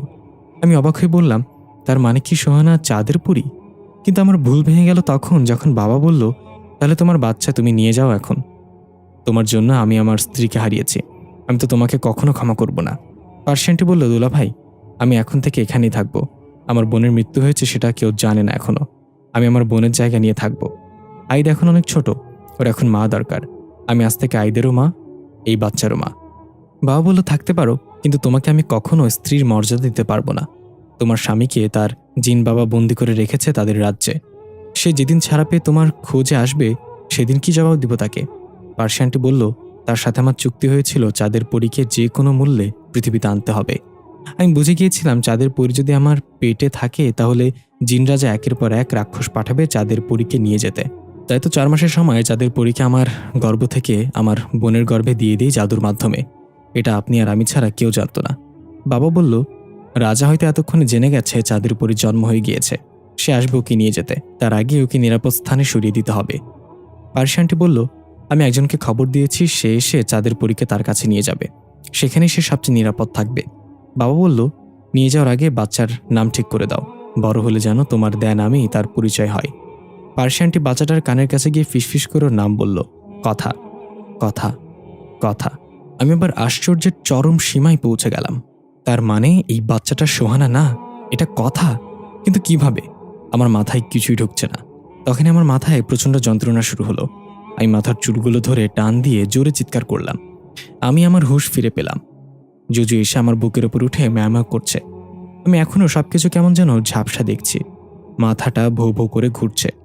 একটু পর স্বাভাবিক হয়ে আমি কোনো হিসাব মিলাতে পারছিলাম না। কথার জন্ম আমার মায়ের পেট থেকে কিভাবে হলো? পার্সি আন্টি জাদুর কথা বলেছিল, কেন সেটা করেছিল? তাড়াতাড়ি আমি কফিনের দিকে এগিয়ে গিয়ে কথাকে ওঠানোর চেষ্টা করলাম। কথা উঠো, কথা। আমি দেখতে পাই কথা এখনও সেই বৃদ্ধ লোকের সাথে বসে আছে। বৃদ্ধ বলল, তাহলে যাও দাদু ভাই, আইদের মনে এখন অনেক প্রশ্ন, তোমাকেই ওর সব প্রশ্নের উত্তর দিতে হবে। কথা বলল, কিন্তু আইদ সত্যটা জানার পর কি করবে দাদু? আমাকে কি ভুল বুঝবে? বৃদ্ধ বলল, না, তেমন কিছুই হবে না। তুমি নিশ্চিন্ত মনে ফিরে যাও। আমি দূর থেকে তোমার ওপর খেয়াল রাখবো, যেমনটা সেই ছোটবেলায় তোমাকে নিয়ে আসার পর থেকে রেখেছি। হঠাৎ কথা জেগে উঠল কফিনের ভেতর। আমি একটু চমকে গিয়ে পেছনে সরতে গিয়ে পড়ে গেলাম। কথা কফিন থেকে নেমে আসতে আসতে বলল, ভয় পেয়েছ? আমি বললাম, তুমি আমাকে এতদিন বলনি কেন সব কথা? কথা জুজুকে কোলে নিয়ে আদর করতে করতে বলল, কোন সব কথা? আমি বললাম, দেখো, কথা নাটক করো না। আমি জানি তুমি অনেক কিছু লুকিয়েছ আমার কাছ থেকে। পার্সি আন্টি তোমাকে আমার মায়ের গর্ভে লুকিয়ে রেখেছিল রাক্ষসের ভয়। যে বাচ্চাকে আমি সোহানা ভেবেছিলাম সেটা তুমি ছিলে। কথা হাই তুলে বলল, তাই নাকি? আমি তো জানতাম না এত কিছু। আমি রেগে কথাকে ধাক্কা দিয়ে ফেলে দিলাম ফ্লোরে। তারপর কথার পায়ের তলায় চেক করে দেখলাম সেই চাঁদের চিহ্নটা কথার পায়ে। আমি জিজ্ঞেস করলাম, এটা কি? কথা এবার উঠে একটা জায়গায় গিয়ে বসে বলল, রাজা যখন একের পর এক রাক্ষস পাঠাচ্ছিল আমার মায়ের পেট থেকে নিয়ে যাওয়ার জন্য, তখন মা অনেক ভয় পেয়ে গিয়েছিল। আমার বাবা যে একজন জিন রাজকুমার ছিল সেটা তোমার বাবাকে ছাড়া আর কাউকে বলেনি মা। তোমার বাবাকে অনেক বিশ্বাস করতো আমার মা, তাই এইসব কিছু মা তোমার বাবার সাথে শেয়ার করে। তখন তোমার বাবাই মাকে বুদ্ধি দেয় বাচ্চা অন্য কারোর গর্ভে লুকিয়ে রাখতে। মা প্রথমে রাজি না হলেও পরে আমার কথা চিন্তা করে রাজি হয়ে যায়। তোমার বাবা আমার মাকে নিয়ে একজন তান্ত্রিকের কাছে যায়, তাকে সব সমস্যার কথা খুলে বলে এবং সমাধান চায়। তখন তান্ত্রিক ধ্যান জ্ঞান করে বলল, বাচ্চা এমন কারোর গর্ভে রাখতে হবে যার সাথে তোমার রক্তের সম্পর্ক আছে। আমার মায়ের রক্তের সম্পর্ক তো শুধু তার বোনই আছে। কিন্তু এবার তোমার বাবা এতে রাজি হলো না। তোমার বাবা কিছুতেই তোমার মায়ের গর্ভে আমাকে রাখতে চাইল না। সে ভয় পাচ্ছিল এতে তোমার মায়ের ক্ষতি হতে পারে। কিন্তু তান্ত্রিক এবং আমার মা তোমার বাবাকে আশ্বাস দিল কোনো ক্ষতি হবে না, বাচ্চা জন্মের পর সে সম্পূর্ণ সুস্থ হয়ে থাকবে, এর কোনো প্রভাব তার উপর পড়বে না। অনেক বোঝানোর পর তোমার বাবা রাজি হয়ে যায়। তান্ত্রিকের কথা মতো তোমার বাবা গিয়ে গোপনে তোমার মায়ের ব্যবহৃত একটা জামা আর কিছু চুল নিয়ে আসে। তান্ত্রিক জাদুমন্ত্র করে অবশেষে আমার মায়ের গর্ভ থেকে আমাকে তোমার মায়ের গর্ভে চালান করে দেয়। তোমার মায়ের ব্যাপারে কিছু জানতো না। সকালে ঘুম থেকে উঠে দেখে তার পেট অনেক বড় হয়ে গিয়েছে। সে প্রচুর ভয় পেয়ে যায়। তোমার বাবাকে তাড়াতাড়ি এটা দেখালে তোমার বাবা বলল, আমরা তো মা বাবা হতে যাচ্ছি। তোমার মা বলল, কিন্তু এক রাতের মাঝে আমার পেট কিভাবে এত বড় হয়ে গেল বুঝতে পারছি না। তোমার বাবা মজা করে বলল, হরলিক্স মনে হয় তোমার পেটে উৎপন্ন হচ্ছে, তাই বাচ্চা এত তাড়াতাড়ি বড় হয়ে গেছে। তোমার মা একটু লজ্জা পেয়ে বলল, ধ্যাত, কি যে বলো না তুমি, এই বলে চলে গেল। তোমার বাবার মুখটা তখন মলিন হয়ে গেল। সে বারবার ভাবছিল এর ফলে তার স্ত্রীর কোনো ক্ষতি হবে না তো। আর সেটাই হলো। তোমার মা আমাকে জন্ম দেওয়ার সময় মারা গেল। কথা একদমই সবকিছু বলে চুপ করে বসে রইল। আমি সব শুনে হতভম্ব হয়ে গেলাম। এটাও কি সম্ভব? কথাকে এক গর্ভ থেকে অন্য গর্ভে চালান করা হয়েছে। বাবা আর পার্সি আন্টির উপর অনেক রাগ হতে লাগলো আমার। তারা কেন এটা করতে গেল? কথা এসে বলল, আমি জানি তুমি আমার উপর রাগ করছো। আমার জন্য তোমার মা মারা গিয়েছে সেদিন। তুমি যেভাবে আমাকে প্রায়শ্চিত্ত করতে বলবে আমি সেভাবেই করব। আমি কিছু না বলে জুজুকে কোলে নিয়ে চাঁদের পরি থেকে বের হয়ে গেলাম। কথা আমার পিছু পিছু আসতে লাগলো। তবে কি মনে করে যেন আবার কথা চাঁদের পরির ভেতরে প্রবেশ করলো। আমরা দেখতে পাই কথা বাড়িতে থাকা দুই রাক্ষস এবং সেই দুই চোরের আত্মাকে ডাক দিল। তারা প্রথমে কোনো সাড়া না দিলে কথা আবার ডাক দিল তাদের। আমি জানি তোমরা আশেপাশে আছো, বের হয়ে এসো বলছি, কিছু কথা বলবো। এটা শুনে তারা কথার সামনে দৃশ্যমান হলো। কথা বলল, তোমরা আজ থেকে মুক্ত, যেখানে খুশি যেতে পারো, কিন্তু যদি আবার কোনো খারাপ কাজে নিজেদের শক্তি ব্যবহার করো তাহলে আমাকে আবার দেখতে পাবে। রাক্ষস দুইজন কথার সামনে হাঁটু গেড়ে বসে বলল, সত্যি আমরা মুক্ত? আমরা আমাদের রাজ্যে ফিরে যেতে পারি? কথা বলল, হ্যাঁ, তোমরা ফিরে যেতে পারো। আমি খুব শীঘ্রই আসছি তোমাদের রাজ্যে নিজের বাবাকে ছাড়িয়ে নিতে। রাজাকে গিয়ে এটা জানিয়ে দিও। এই বলে কথা সেখান থেকে বের হয়ে গেল আইদের পেছনে। আমি জুজুকে নিয়ে আনমনে হাঁটছি। কথা পেছন থেকে ডাক দিয়ে বলল, আইদ, আমার কি দোষ বলো? আমি তো আর বলিনি তোমার মাকে মেরে ফেলার জন্য। ওটা একটা অনাকাঙ্ক্ষিত ঘটনা ছিল। আমি বললাম, হয়েছে তো, এখন আমার কাছে তুমি কি চাও? চলে যাও এখান থেকে, আমাকে আমার মতো ছেড়ে দাও। কথা বলল, আমাকে কি চন্দ্রগ্রহণের আগে বাঁচাবে না? এবার আমি থেমে গেলাম। কথার কাছে গিয়ে দেখলাম ওর চেহারায় এক রাশ হতাশা। কথা আমার বুকের ডান পাশে হাত দিয়ে বলল, তোমার এই হৃদয়ের স্পন্দন হতে চাই, তুমি কি আমাকে ফিরিয়ে দিবে? আমি কি বলবো বুঝতে পারছি না। আমিও কথার গালে হাত দিয়ে বললাম, কি করতে হবে আমাকে? কথা হাসি দিয়ে বলল, আমাকে বিয়ে। আমি অবাক হয়ে কিছু বলতে যাব তার আগেই আমার মাথায় অন্য একটা চিন্তা ভর করে বসলো। সেদিন কথার জন্মের সময় যদি মা মারা যায় তাহলে সোহানা কিভাবে আসলো? কথা আমার চেহারা ভঙ্গি দেখে বুঝে ফেললে আমি ঠিক কি চিন্তা করছি। কথা আমার হাত ধরে বলল, সোহানা তোমার আপন বোন ছিল না আইদ? আমি যেন আকাশ থেকে পড়লাম। কথাটা কি বলল? সোহানা আমার আপন বোন না মানে? আমি বললাম, কথা তোমার মাথা ঠিক আছে? কি বলছো তুমি, সেটা কি জানো? কথা বলল, আমি জানি কি বলছি, আর এটা সবচেয়ে বড় সত্য, সোহানা তোমার আপন বোন না। এই বলে সোহানা আমার মাথায় চাপ দিয়ে ধরল। কিছু বুঝোটার আগে আমার বৈদ্যুতিক শরীরের শক্টের মতো ঝাটকা মারল। আমি চলে গেলাম অন্য এক জগতে। মা ছোট্ট আমাকে কিছু একটা লেখা শেখাচ্ছে হাত ধরে। আমি কান্না করছিলাম, বাবা কখন আসবে? মা বলছিল, এসে যাবে, তুমি এটা লেখো, তোমার বাবা এসে দেখলে অনেক খুশি হবে। আমি দূর থেকে একটু কাছে গিয়ে দেখলাম ছোট্ট আমাকে মা বাবার শব্দটা লিখতে শেখাচ্ছে। আমি মায়ের সাথে হাত ঘুরিয়ে সেটা লিখেও ফেললাম। কিছুক্ষণ পর বাবা আসলো বাইরে থেকে। ছোট্ট আমি বাবা লেখা কাগজটা নিয়ে বাবার দিকে দৌড়ে গেলাম। বাবা কাগজটা দেখে অনেক খুশি হয়ে ছোট্ট আমিকে কোলে নিয়ে চুমু খেলো, তারপর একটা চকলেট হাতে দিয়ে বলল, বাইরে গিয়ে বাচ্চাদের সাথে খেলা করে যাও। ছোট্ট আমিও খুশি মনে দৌড়ে চলে গেলাম বাইরে। তখন মা এগিয়ে এলো বাবার দিকে, এসে বলল, কি ব্যাপার দুলা ভাই, আপনাকে এত চিন্তিত দেখাচ্ছে কেন? আমি এটা শুনে অনেক অবাক হয়ে গেলাম। তার মানে এটা আমার মা না, এটা পার্সিয়া আন্টি। একই রকম দেখতে হওয়াতে আমি বুঝতেই পারিনি। বাবা বলল, পার্সিয়া, তোমার বোনের আত্মা যেভাবে আমাদেরকে টর্চার করা শুরু করেছে তাতে মনে হয় না আমরা বেশি দিন বাঁচব। গতকাল রাতে সে আমাকে ওয়াশরুমের আয়নার মাঝে টেনে নিয়ে যেতে চাচ্ছিল। অনেক কষ্টে আমি নিজেকে ছাড়িয়েছি। পার্সিয়া আন্টিও ভয় ভয় চেহারায় বলল, দুলা ভাই, আমাকে অনেকভাবে ভয় দেখাচ্ছে। সকালে নাস্তার টেবিলে আমি খাবার দেখি না, সব দেখি ময়লা আবর্জনা। রান্নার সময় গরম হাঁড়ি পাতিল চুলা থেকে আমার দিকে ছুঁড়ে মারে অদৃশ্য কেউ। আমি বুঝতে পারি এটা আমার বোনের আত্মা। আমি তো ওর সাথে অন্যায় করেছি, তাই আমাদের ছাড়বে না। বাবা বলল, কথা ভালো আছে তো? ওর খোঁজ নিয়েছ? পার্সিয়া আন্টি বলল, হ্যাঁ, কথা ঠিক আছে। আমার স্বামীর খুব কাছের একজন বুজুর্গ জিনিসে, তার কাছে কথা সবচেয়ে নিরাপদ। সে কথাকে রক্ষা করবে যে কোনো মূল্যে। বাবা বলল, তাহলে কথাকে নিয়ে আমরা নিশ্চিন্ত। এখন তোমার বোনের আত্মা থেকে কিভাবে মুক্তি পেতে পারি? আমরা তো এটা ইচ্ছে করে করিনি, এটা একটা দুর্ঘটনা ছিল। তখনই ঘরের আসবাবপত্রগুলো প্রচণ্ড রকম কাঁপতে লাগলো। দেয়ালে থাকা ছবির ফ্রেমগুলো ফ্লোরে পড়েই ভেঙে চুরমার হয়ে গেল। পার্সিয়া আন্টি সিলিংয়ে থাকা ফ্যানের নিচে দাঁড়িয়েছিল। উপর থেকে ফ্যানটা ধপাস করে ছিঁড়ে পার্সিয়া আন্টির মাথায় পড়তে নিলে বাবা দৌড়ে গিয়ে আন্টিকে নিয়ে দূরে পড়ে গেল। তারপর চিৎকার করে বলল, বন্ধ করো এসব, আমরা তোমার মৃত্যুর জন্য দায়ী না। ওটা একটা অনাকাঙ্ক্ষিত ঘটনা ছিল। আমরা নিজেরা অনেক কষ্ট পেয়েছি তোমার মৃত্যুতে। এতে করে অদৃশ্য কেউ একজন গড়গড় করে শব্দ করে বলল, আমি কাউকে ছাড়ব না। যারা আমার সন্তান থেকে আমাকে আলাদা করেছে তাদেরকে আমি মেরে ফেলব।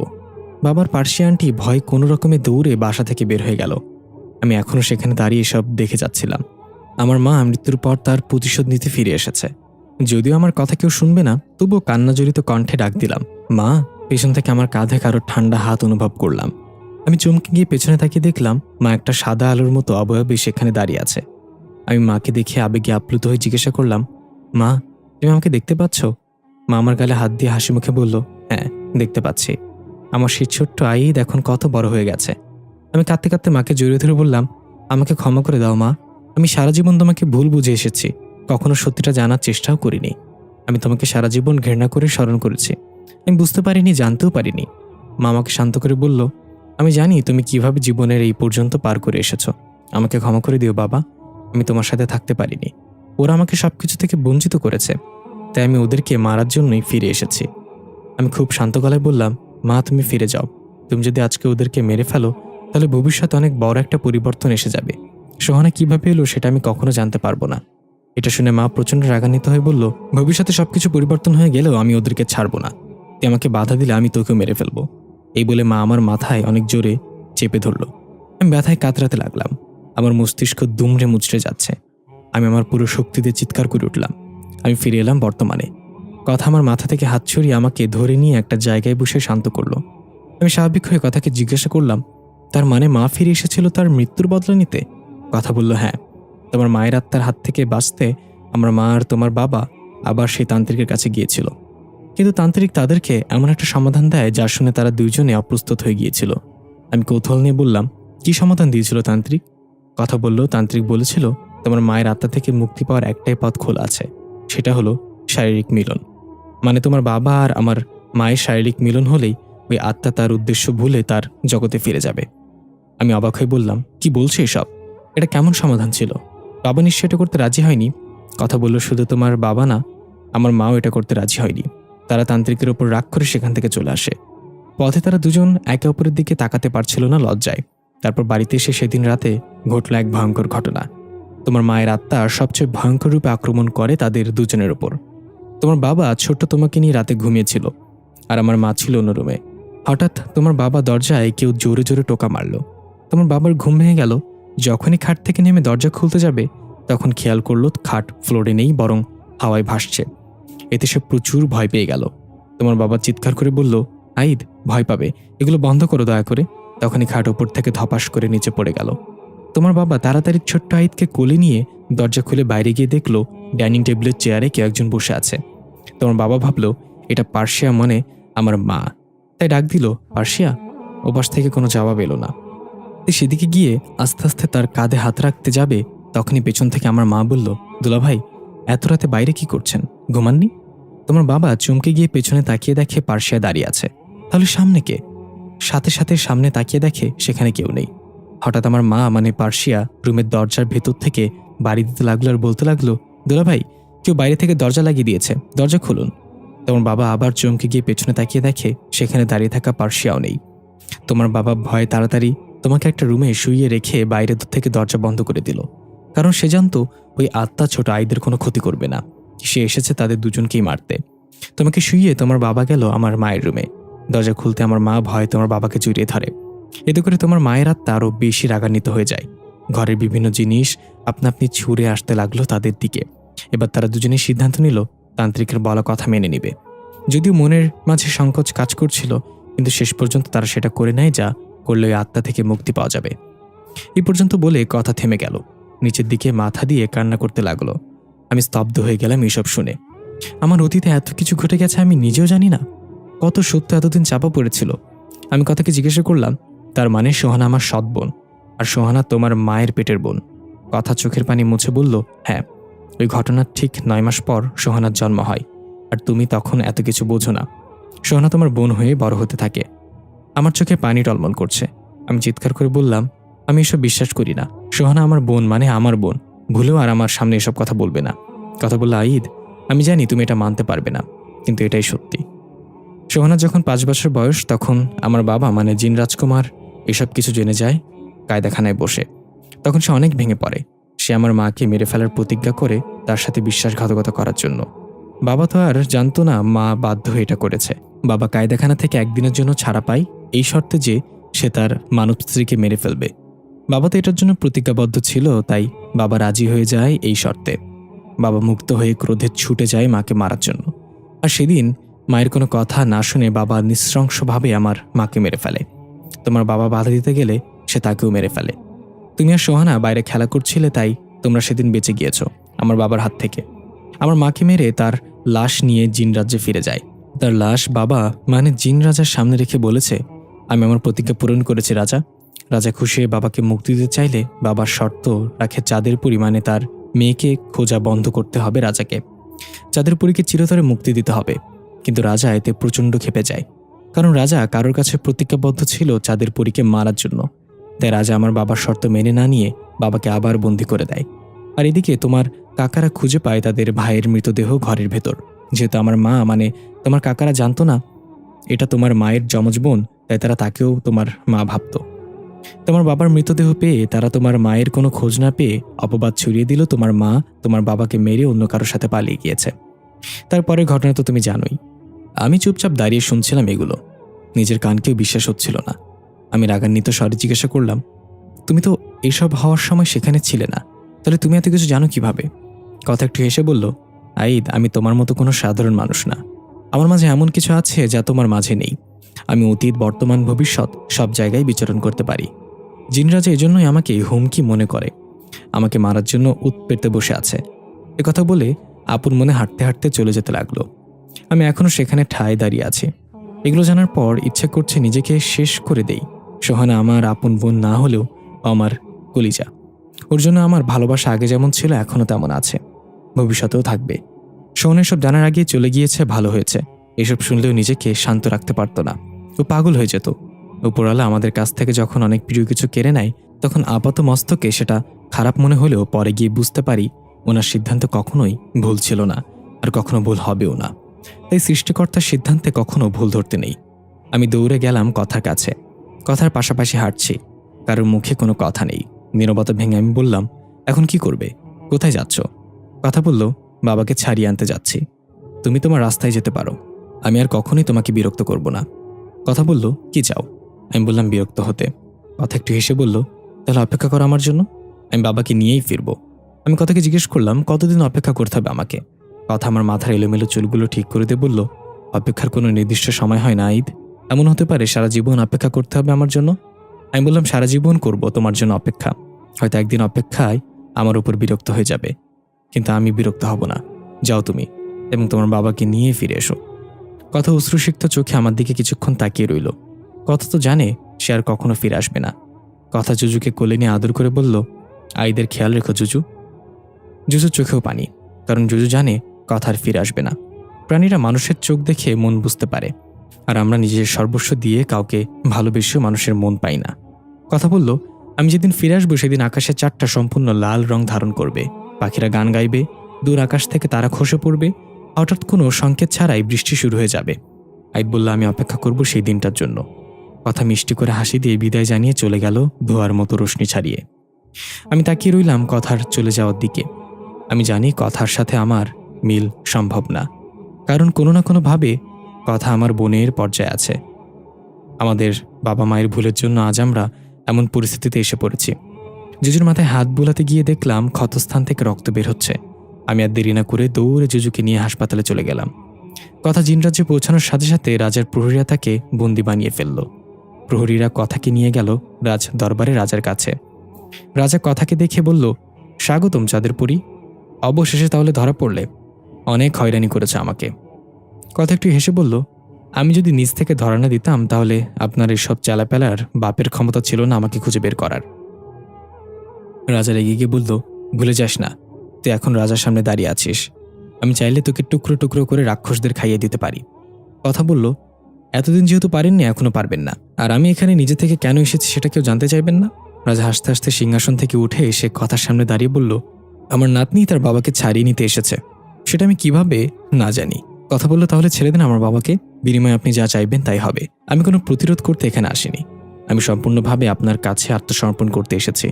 রাজা বলল, তুই এটা অবশ্যই জানোস আমি কি চাই।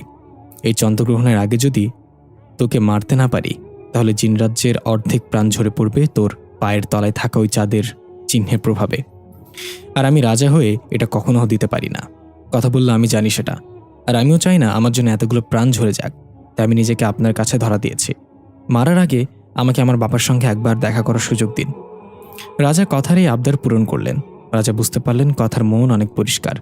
কথা নিজের জীবনের ব্যাপারে চিন্তা না করে এখানে চলে এসেছে অর্ধেক জিনজাতিকে বাঁচানোর জন্য। নিমিষে কথার প্রতি রাজার সব রাগ এবং ঘৃণা ভালোবাসায় রূপান্তরিত হয়ে গেল। রাজা এই প্রথম তার নাতনিকে জড়িয়ে ধরে কান্না করে বলল, তোর বাবার একটা ভুলের জন্য আজকে না চাইতেও তোকে মারতে হবে। আমি বারবার নিষেধ করেছিলাম মানব মেয়ের সাথে কোনো প্রকার সম্পর্ক না জড়াতে, এতে করে আমাদের রাজ্যে অনেক ক্ষতির সম্মুখীন হবে, কিন্তু আমার ছেলে আমার কোনো কথাই শুনেনি। সেদিন তাই বাধ্য হয়েই তাকে বন্দী বানিয়ে নিয়েছিলাম, কিন্তু হতচ্ছাড়া তার কাজ আগেই করে দিয়েছে। আমি খবর পাই সে মানব মেয়ে গর্ভবতী। আমি যা ভয় পাচ্ছিলাম তাই হলো। যেহেতু আমার ছেলের শরীরের রাজবংশের রক্ত, তাই সে যদি কোনো মানুষের সাথে সম্পর্কে লিপ্ত হয় তাহলে তার সন্তান চাঁদের চিহ্ন নিয়ে জন্ম নিবে। সে হবে চাঁদের পরী। আর সেই চাঁদের পরী যদি কোনোভাবে চন্দ্রগ্রহণ পর্যন্ত বেঁচে থাকতে পারে, তাহলে অর্ধেক জিন নিজেদের প্রাণ হারাবে তার প্রভাবে। কথা বলল, হ্যাঁ রাজা, সেটা আমি জানি। আর অনেক ভেবেচিন্তে আমি এখানে এসেছি। আমি চাই না আমার জন্য জিন রাজ্যের এত বড় ক্ষতি হয়ে যাক। রাজা বলল, আমাকে তুই রাজা ডাকিস না, দাদু বলে ডাক। আগামীকাল চন্দ্রগ্রহণ মনে আছে তো? তোর হাতে আজকের রাতটাই আছে। যা, নিজের বাবার সাথে দেখা কর। এই বলে রাজা প্রহরীদের ইশারা দিল। প্রহরীরা কথাকে নিয়ে তার বাবার কাছে গেল। এদিকে আমরা দেখতে পাই আইদ জুজুকে নিয়ে হাসপাতালে গিয়েছে। ডাক্তার জুজুর পরীক্ষা নিরীক্ষা করে ভারাক্রান্ত মনে আইদকে বলল, পশু পাখির মাঝে একটা রোগ আছে যার নাম হিমোকোলন। এই রোগটা তখনই দেখা দেয় যখন কোনো কারণে পশু পাখি একটানা কয়েকদিন নির্ঘুম থাকে। জুজু কয়েকদিন যাবৎ 1 সেকেন্ডের জন্য ঘুমায়নি কোন এক কারণে। হয়তো ও কাউকে খুব মিস করে, তার জন্য কান্না করে। তার স্মৃতি জুজুকে ঘুমাতে দেয়নি। আর তাই জুজুর মাঝেও হিমোক্লোন রোগটা বাসা বেঁধেছে। আই জুজুর দিকে অসহায় দৃষ্টিতে একবার তাকিয়ে অবাক হয়ে বলল, স্যার, গত কয়েকদিন আগে আমার বোন মারা গিয়েছে দুর্ঘটনায়। জুজু আমার বোনকে অনেক ভালোবাসত। হয়তো ওর স্মৃতি জুজুকে এমনভাবে আঁকড়ে ধরেছে যে ও ঘুমাতে পারে না। এই রোগের কি কোনো প্রতিকার নেই স্যার? ডাক্তার আইদকে সান্ত্বনা দিয়ে বলল, যদি থাকতো তাহলে আমি কখনো জুজুকে নিয়ে ভয় পেতাম না। আসলে এই প্রাণীগুলো একবার যদি কারোর মায়া আটকে যায়, তাহলে তাকে ছাড়া কিছুই বোঝে না। ওরা মৃত্যু কি জিনিস সেটা বোঝে না। কষ্ট হলেও বলতে হচ্ছে, জুজুর হাতে আর বেশি সময় নেই, ওকে নিয়ে যাও। আইদ পাগলের মতো বলতে লাগলো, না স্যার, আপনি এটা বলতে পারেন না। আমার বোনটা আমাকে ছেড়ে চলে গেছে। এখন জুজু যদি আমাকে ছেড়ে চলে যায় তাহলে আমি সহ্য করতে পারবো না। স্যার, আপনি যা চান আমি তাই দেব, তবু জুজুকে ভালো করে দিন। আমি আপনার কাছে হাত জোর করে অনুরোধ করছি। ডাক্তার বলল, সরি স্যার, আমার কাছে কোনো উপায় থাকলে আমি কখনো জুজুকে এভাবে হারাতে দিতাম না। আমি নিজেও একজন পশুপ্রেমিক, আমারও কষ্ট হচ্ছে জুজুর জন্য। আইদ চোখের পানি নিয়ে জুজুকে কোলে নিয়ে হাসপাতাল থেকে বেরিয়ে এলো। আইদ এটা মানতে পারছে না জুজুও তাকে ছেড়ে চলে যাবে। জুজুর দিকে তাকিয়ে দেখলো ওর চোখেও পানি। হয়তো জুজু বুঝে গেছে ওর হাতে আর বেশি সময় নেই। আইদের চোখ ভাসতে লাগলো জুজু আর সোহানার কাটারো মুহূর্তগুলো। জুজু সোহানার কতটা আপন ছিল সেই দৃশ্যটাও ভাসতে লাগলো। সেদিন সোহানার জন্য আইসক্রিম এনেছিল, কিন্তু সেটা গলে যাওয়ার পর জুজু সেই প্যাকেটে মুখ ঢুকিয়ে আর বের করতে পারছিল না। আইদ দোকানে গিয়ে একটা আইসক্রিম কিনে জুজুকে নিয়ে পার্কের বেঞ্চে বসে সেটা জুজুর সামনে দিয়ে বলল, জুজু, তোর না আইসক্রিম অনেক পছন্দ? দেখ, আমি তোর জন্য আইসক্রিম এনেছি, খেয়ে দেখ তো লবণ হয়েছে কিনা। জুজু আইসক্রিমটা শুকে একবার আইদের দিকে তাকিয়ে ভাঙা গলায় ম্যাও করলো। আইদ একটু হেসে বলল, আজকেও তুই আমাকে ছাড়া খাবি না, তাই না? তোরা কেন এত বিশ্বাসী হোস জুজু? কেন এত মায়া সৃষ্টি করে হারিয়ে যাস? একটু থেকে গেলে কি এমন হয়? আমি কি এতই খারাপ যে তোরা সবাই এক এক করে আমাকে ছেড়ে চলে যাচ্ছিস? তোকে একটা সত্যি কথা বলি আজকে, যদিও তুই আমার কথা বুঝবি না, তবুও বলি তোকে। আমি আর সোহানা যেদিন ছোটবেলা এতিমখানা থেকে পালিয়ে আসছিলাম, সেদিন তুই আর তোর 2 ভাই আর মায়ের সাথে ঘুমিয়েছিলি। সোহানা তোকে দেখেই বলল, এটা ওর লাগবে। আমি তো আমার বোনের আবদার কখনো ফেলতে পারি না, তাই আমি তোকে তোর মা এবং ভাইদের কাছ থেকে চুরি করে নিয়ে আসি। আমি তোকে ছোটবেলায় তোর মায়ের আদর থেকে বঞ্চিত করেছি, তোর ভাইদের কাছ থেকে দূরে সরিয়ে দিয়েছি। মা বাবা ছাড়া কারো জীবন কিভাবে কাটে সেটা আমার চেয়ে ভালো আর কে বলতে পারবে। জানিস জুজু, তুই ছাড়া আমরা অসম্পূর্ণ ছিলাম। তুই সোহানাকে এত ভালোবাসিস যে ওর কাছে যাওয়ার জন্য তাড়াহুড়া করা শুরু করে দিয়েছিস। আর কয়েকটা দিন আমার সাথে থেকে গেলে কি এমন হতো? আমি জানি কোথাও আর ফিরে আসবে না। ভেবেছিলাম অন্তত তুই থাকবি আমার সাথে। জুজু, আমি তোকে আঘাত করেছিলাম, তাই না? জানিস, তোকে আঘাত করে আমি বেশি ব্যথা পেয়েছি। তোর ক্ষত দেখলে আমার মনে রক্তক্ষরণ শুরু হয়। প্লিজ জুজু, আর কয়েকটা দিন আমার সাথে থেকে যা। সোহানাকে হারানোর ব্যথা এখনো ভুলতে পারিনি আমি। তুই চলে গেলে আমি পাগল হয়ে যাব জুজু। এই জুজু, কিছু তো বল। জুজু নিজের হাত পা ছেড়ে দিল ধীরে ধীরে। জুজুর অশ্রু ভেজা চোখ দুটো আস্তে আস্তে বন্ধ হয়ে গেল। আজ অনেকদিন পর জুজু ঘুমিয়ে গেল, তবে এই ঘুম আর কখনো ভাঙবে না।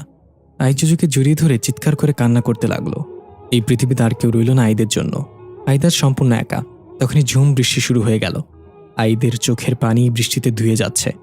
আইদ কাঁদতে কাঁদতে উপরের দিকে তাকিয়ে বিড়বিড় করে বলল, সৃষ্টিকর্তা, তুমি আমার উপর এত খুশি যে আমার কাছ থেকে সবাইকে দূরে সরিয়ে দিচ্ছ। তোমার উপর আমার কোনো অভিযোগ নেই, শুধু পরপারে আমার প্রিয় জিনিসগুলো আমাকে ফিরিয়ে দিও। এদিকে কথা তার বাবার সাথে দেখা করছে। বাবাকে নিজের চোখে জীবনের প্রথমবার দেখে কথা নিজেকে সামনে রাখতে পারল না। বুক ভরা এক আর্তনাতে বাবাকে জড়িয়ে ধরে কান্নায় ভেঙে পড়ল। কথার বাবাও নিজের মেয়েকে সামনে দেখে খুশিতে আত্মহারা হয়ে গেল। কথার বাবা বলতে লাগলো, মা, তুমি এখানে কেন এসেছো? ওরা তোমাকে মেরে ফেলবে, চলে যাও এখান থেকে। কথা কাঁদো কাঁদো গলায় বলল, তোমাকে জড়িয়ে ধরার আমার এক আকাশ সমান ইচ্ছা ছিল বাবা, আর সেটা পূরণ হয়েছে। এখন আমি মরে গেলেও কোনো দুঃখ থাকবে না। কথার বাবা বলল, আমি জানি, আমার ভুলের জন্য আজ তোমাকে মরতে হবে। তুমি আমাকে ক্ষমা করে দিও। কথা বলল, না বাবা, তোমার প্রতি আমার কোনো রাগ নেই। তুমি নিজের মুক্তি চাওনি, তার বদলে আমার নিরাপত্তা চেয়েছো রাজার থেকে। তুমি আমার সবচেয়ে ভালো বাবা, কিন্তু তুমি ভুল বুঝে মাকে মেরে ফেলেছ। কথার বাবা একটু অভিমানের স্বরে বলল, তোমার মা আমার সাথে বেইমানি করেছিল, তাকে মেরে আমি কোনো ভুল করিনি। কথা এক এক করে সেদিনের ঘটে যাওয়া ঘটনা বলল সব তাকে। সবকিছু শুনে কথার বাবা কান্নায় ভেঙে পড়ল। এতদিন সে তার স্ত্রীকে ভুল ভেবে এসেছে, এমনকি তার কোনো কথা না শুনেই তাকে মেরে ফেলেছে। কথার বাবা কষ্টে নিজের কপাল চাপড়াতে লাগলো। কথা তাকে শান্ত করে জড়িয়ে ধরে বলল, বাবা, জীবনের শেষ সময়টা আমি তোমার সাথে কাটাতে পেরেছি, এতেই আমি খুশি। কথার বাবা মেয়েকে জড়িয়ে ধরে রাখলো। শেষবারের জন্য কথার কপালে চুমু খেয়ে বলল, আমাকে মাফ করে দিও মা, আমি তোমার জন্য অপেক্ষা করব। অপেক্ষার কথা শুনে কথার মনে পড়ে গেল আইদও তার জন্য অপেক্ষা করে আছে, কিন্তু চাইলেও কথার ফিরে যেতে পারবে না। এক বুক কান্নার ভালোবাসায় সিক্ত হলো বাবা মেয়ের শেষ বিদায়। প্রহরীরা এসে কথাকে নিয়ে গেল। সময় শেষ কথার। এখন কথার নিজেকে বলি দিয়ে অর্ধেক জিন জাতিকে রক্ষা করার সময় হয়ে এসেছে। রাজদরবারে সবার চোখে পানি, রাজা নিজেও কাঁদছে। কথার বাবা রাজার পাশে দাঁড়িয়ে আছে। আজ সে মুক্ত কারাগার থেকে। রাজা কথার উদ্দেশ্যে বলল, তোর এই কুরবানি গোটা জিন রাজ্য মনে রাখবে আজীবন, তুই আমাদের মাঝে অমর হয়ে থাকবি। কথা কিছু বলল না, হাসি মুখে নিজের গর্দান পেতে দিল জল্লাদের তলোয়ারের নিচে। কথার বাবা নিজের মেয়ের মৃত্যু দেখার সাহস হলো না, চোখ বন্ধ করে কান্না করতে লাগলো। রাজা তাকে সান্ত্বনা দিয়ে বলল, সেদিন আমার কথা শুনলে আজকে এই দিনটা তোর মুখোমুখি হতে হতো না তোমাকে। কথার বাবা কিছু না বলে চুপচাপ দাঁড়িয়ে রইল। আজ তার কিছুই করার নেই। অবশেষে সময় হয়ে গেল। জল্লাদ তার তলোয়ার উঁচু করে দাঁড়িয়ে আছে রাজার হুকুমের অপেক্ষায়। রাজা অনেক কষ্টে নিজের মুখ থেকে উচ্চারণ করল, এখন। জল্লাদ সাথে সাথে কথার ঘাড় থেকে মাথা আলাদা করে ফেলল। কথার মৃত্যুতে পুরো রাজসভা নীরব হয়ে গেল। সবাই কথার সম্মানে হাঁটু গেড়ে বসে পড়ল। রাজা হুকুম দিল রাজদরবারের কবরস্থানে সবার উঁচু স্থানে কথাকে দাফন করা হোক। প্রতি বছর এই দিনে শোক পালন করার ঘোষণা করা হলো রাজ্যে। এদিকে আইদ জুজুকে দাফন করল সোহানার কবরের পাশেই। অশ্রুসিক্ত চোখে কিছুক্ষণ দাঁড়িয়ে থেকে আইদ হাঁটতে লাগলো কোনো এক অজানা পথের উদ্দেশ্যে। আজ আইদের কোনো লক্ষ্য নেই, নেই কোনো পিছু টান। আইদ এখন মুক্ত বাতাসের মতো, কোথায় যাবে তাও জানে না। শুধু অপেক্ষা একজনের জন্য, যে প্রমিস করেছিল সে আসবে একদিন। এদিকে আমরা দেখি পেছনে কবরের পাশে সোহানা জুজুকে কোলে নিয়ে দাঁড়িয়ে আছে। আইদকে হাত নাড়িয়ে বিদায় দিচ্ছে। 10 বছর পর আজ সোহানার মৃত্যুবার্ষিকী। আইদ ফুল হাতে নিয়ে সোহানার কবরের পাশে দাঁড়িয়ে আছে। তখন রাত প্রায় 12টা বাজে। আইদ আনমনেই বলে উঠল, কেমন আছিস ভেন্ডি? আমি ভালোই আছি। তুই থাকলে আজকে দেখতে পারতি আমাদের এখন নিজস্ব একটা বাড়ি করেছি, যেখানে সব কিছু আছে, তবুও তো শূন্যতা আমাকে এক রাতও ঘুমাতে দেয় না। তোর আর জুজুর জন্য প্রতিদিন 2টা আইসক্রিম কিনে রাখি, এই আশায় যে তোরা হয়তো ফিরে আসবি, কিন্তু বারবার আমি হতাশ হই। জানিস ভেন্ডি, তোর জন্য অনেক সুন্দর একটা জামা কিনেছি, একদিন সময় করে এসে দেখে যাস। সত্যি বলতে আমি তোকে অনেক মিস করি রে। এ বলে আইদ কান্নায় ভেঙে পড়ল। হঠাৎ ঝুম বৃষ্টি শুরু হলো। আইদ আকাশের দিকে তাকিয়ে দেখলো চাঁদটা সম্পূর্ণ লাল রং ধারণ করেছে, পাখিরা গান করছে। আইদের মনে পড়ে গেল কথার শেষ কথাগুলো। কথা তো এমন কিছুই বলে গিয়েছিল। আইদ আকাশের দিকে তাকিয়ে তারা খুঁজতে লাগলো। হ্যাঁ, একটা তারা দেখা যাচ্ছে। কিছু বোঝাটার আগেই তারাটা খসে পড়ল আকাশ থেকে। আইদ পাগলের মতো চারিদিকে তাকাতে লাগলো। আইদের চোখ শুধু কথাকে খুঁজছে। আইদ দৌড়ে রাস্তায় চলে এলো। মানুষজন দৌড়ে বৃষ্টি দেখে বাঁচার চেষ্টা করছে। বাইরের দোকানপাটগুলো বন্ধ করে দোকানিরা দৌড়ে যে যার মতো ছাউনির তলায় আশ্রয় নিচ্ছে। তখনই কারোর সাথে ধাক্কা খেয়ে আমি নিচে পড়ে গেলাম। লাল নীল চুরি পরা একটা হাত আমাকে ওঠানোর জন্য হাত বাড়িয়ে দিল। আমার সবকিছু স্লো মোশনে চলতে লাগলো। আমি চোখ থেকে বৃষ্টির পানি মুছে ভালো করে তাকিয়ে দেখলাম অদ্ভুত সুন্দর পরীর মতো একটা মেয়ে। মেয়েটা আমাকে হাত ধরে টেনে তুলে বলল, সরি। আমি হাঁ করে তাকিয়ে আছি। মেয়েটার কথায় আমার ধ্যান ভাঙল। এই যে মিস্টার, আর ইউ ওকে? আমি বললাম, কথা?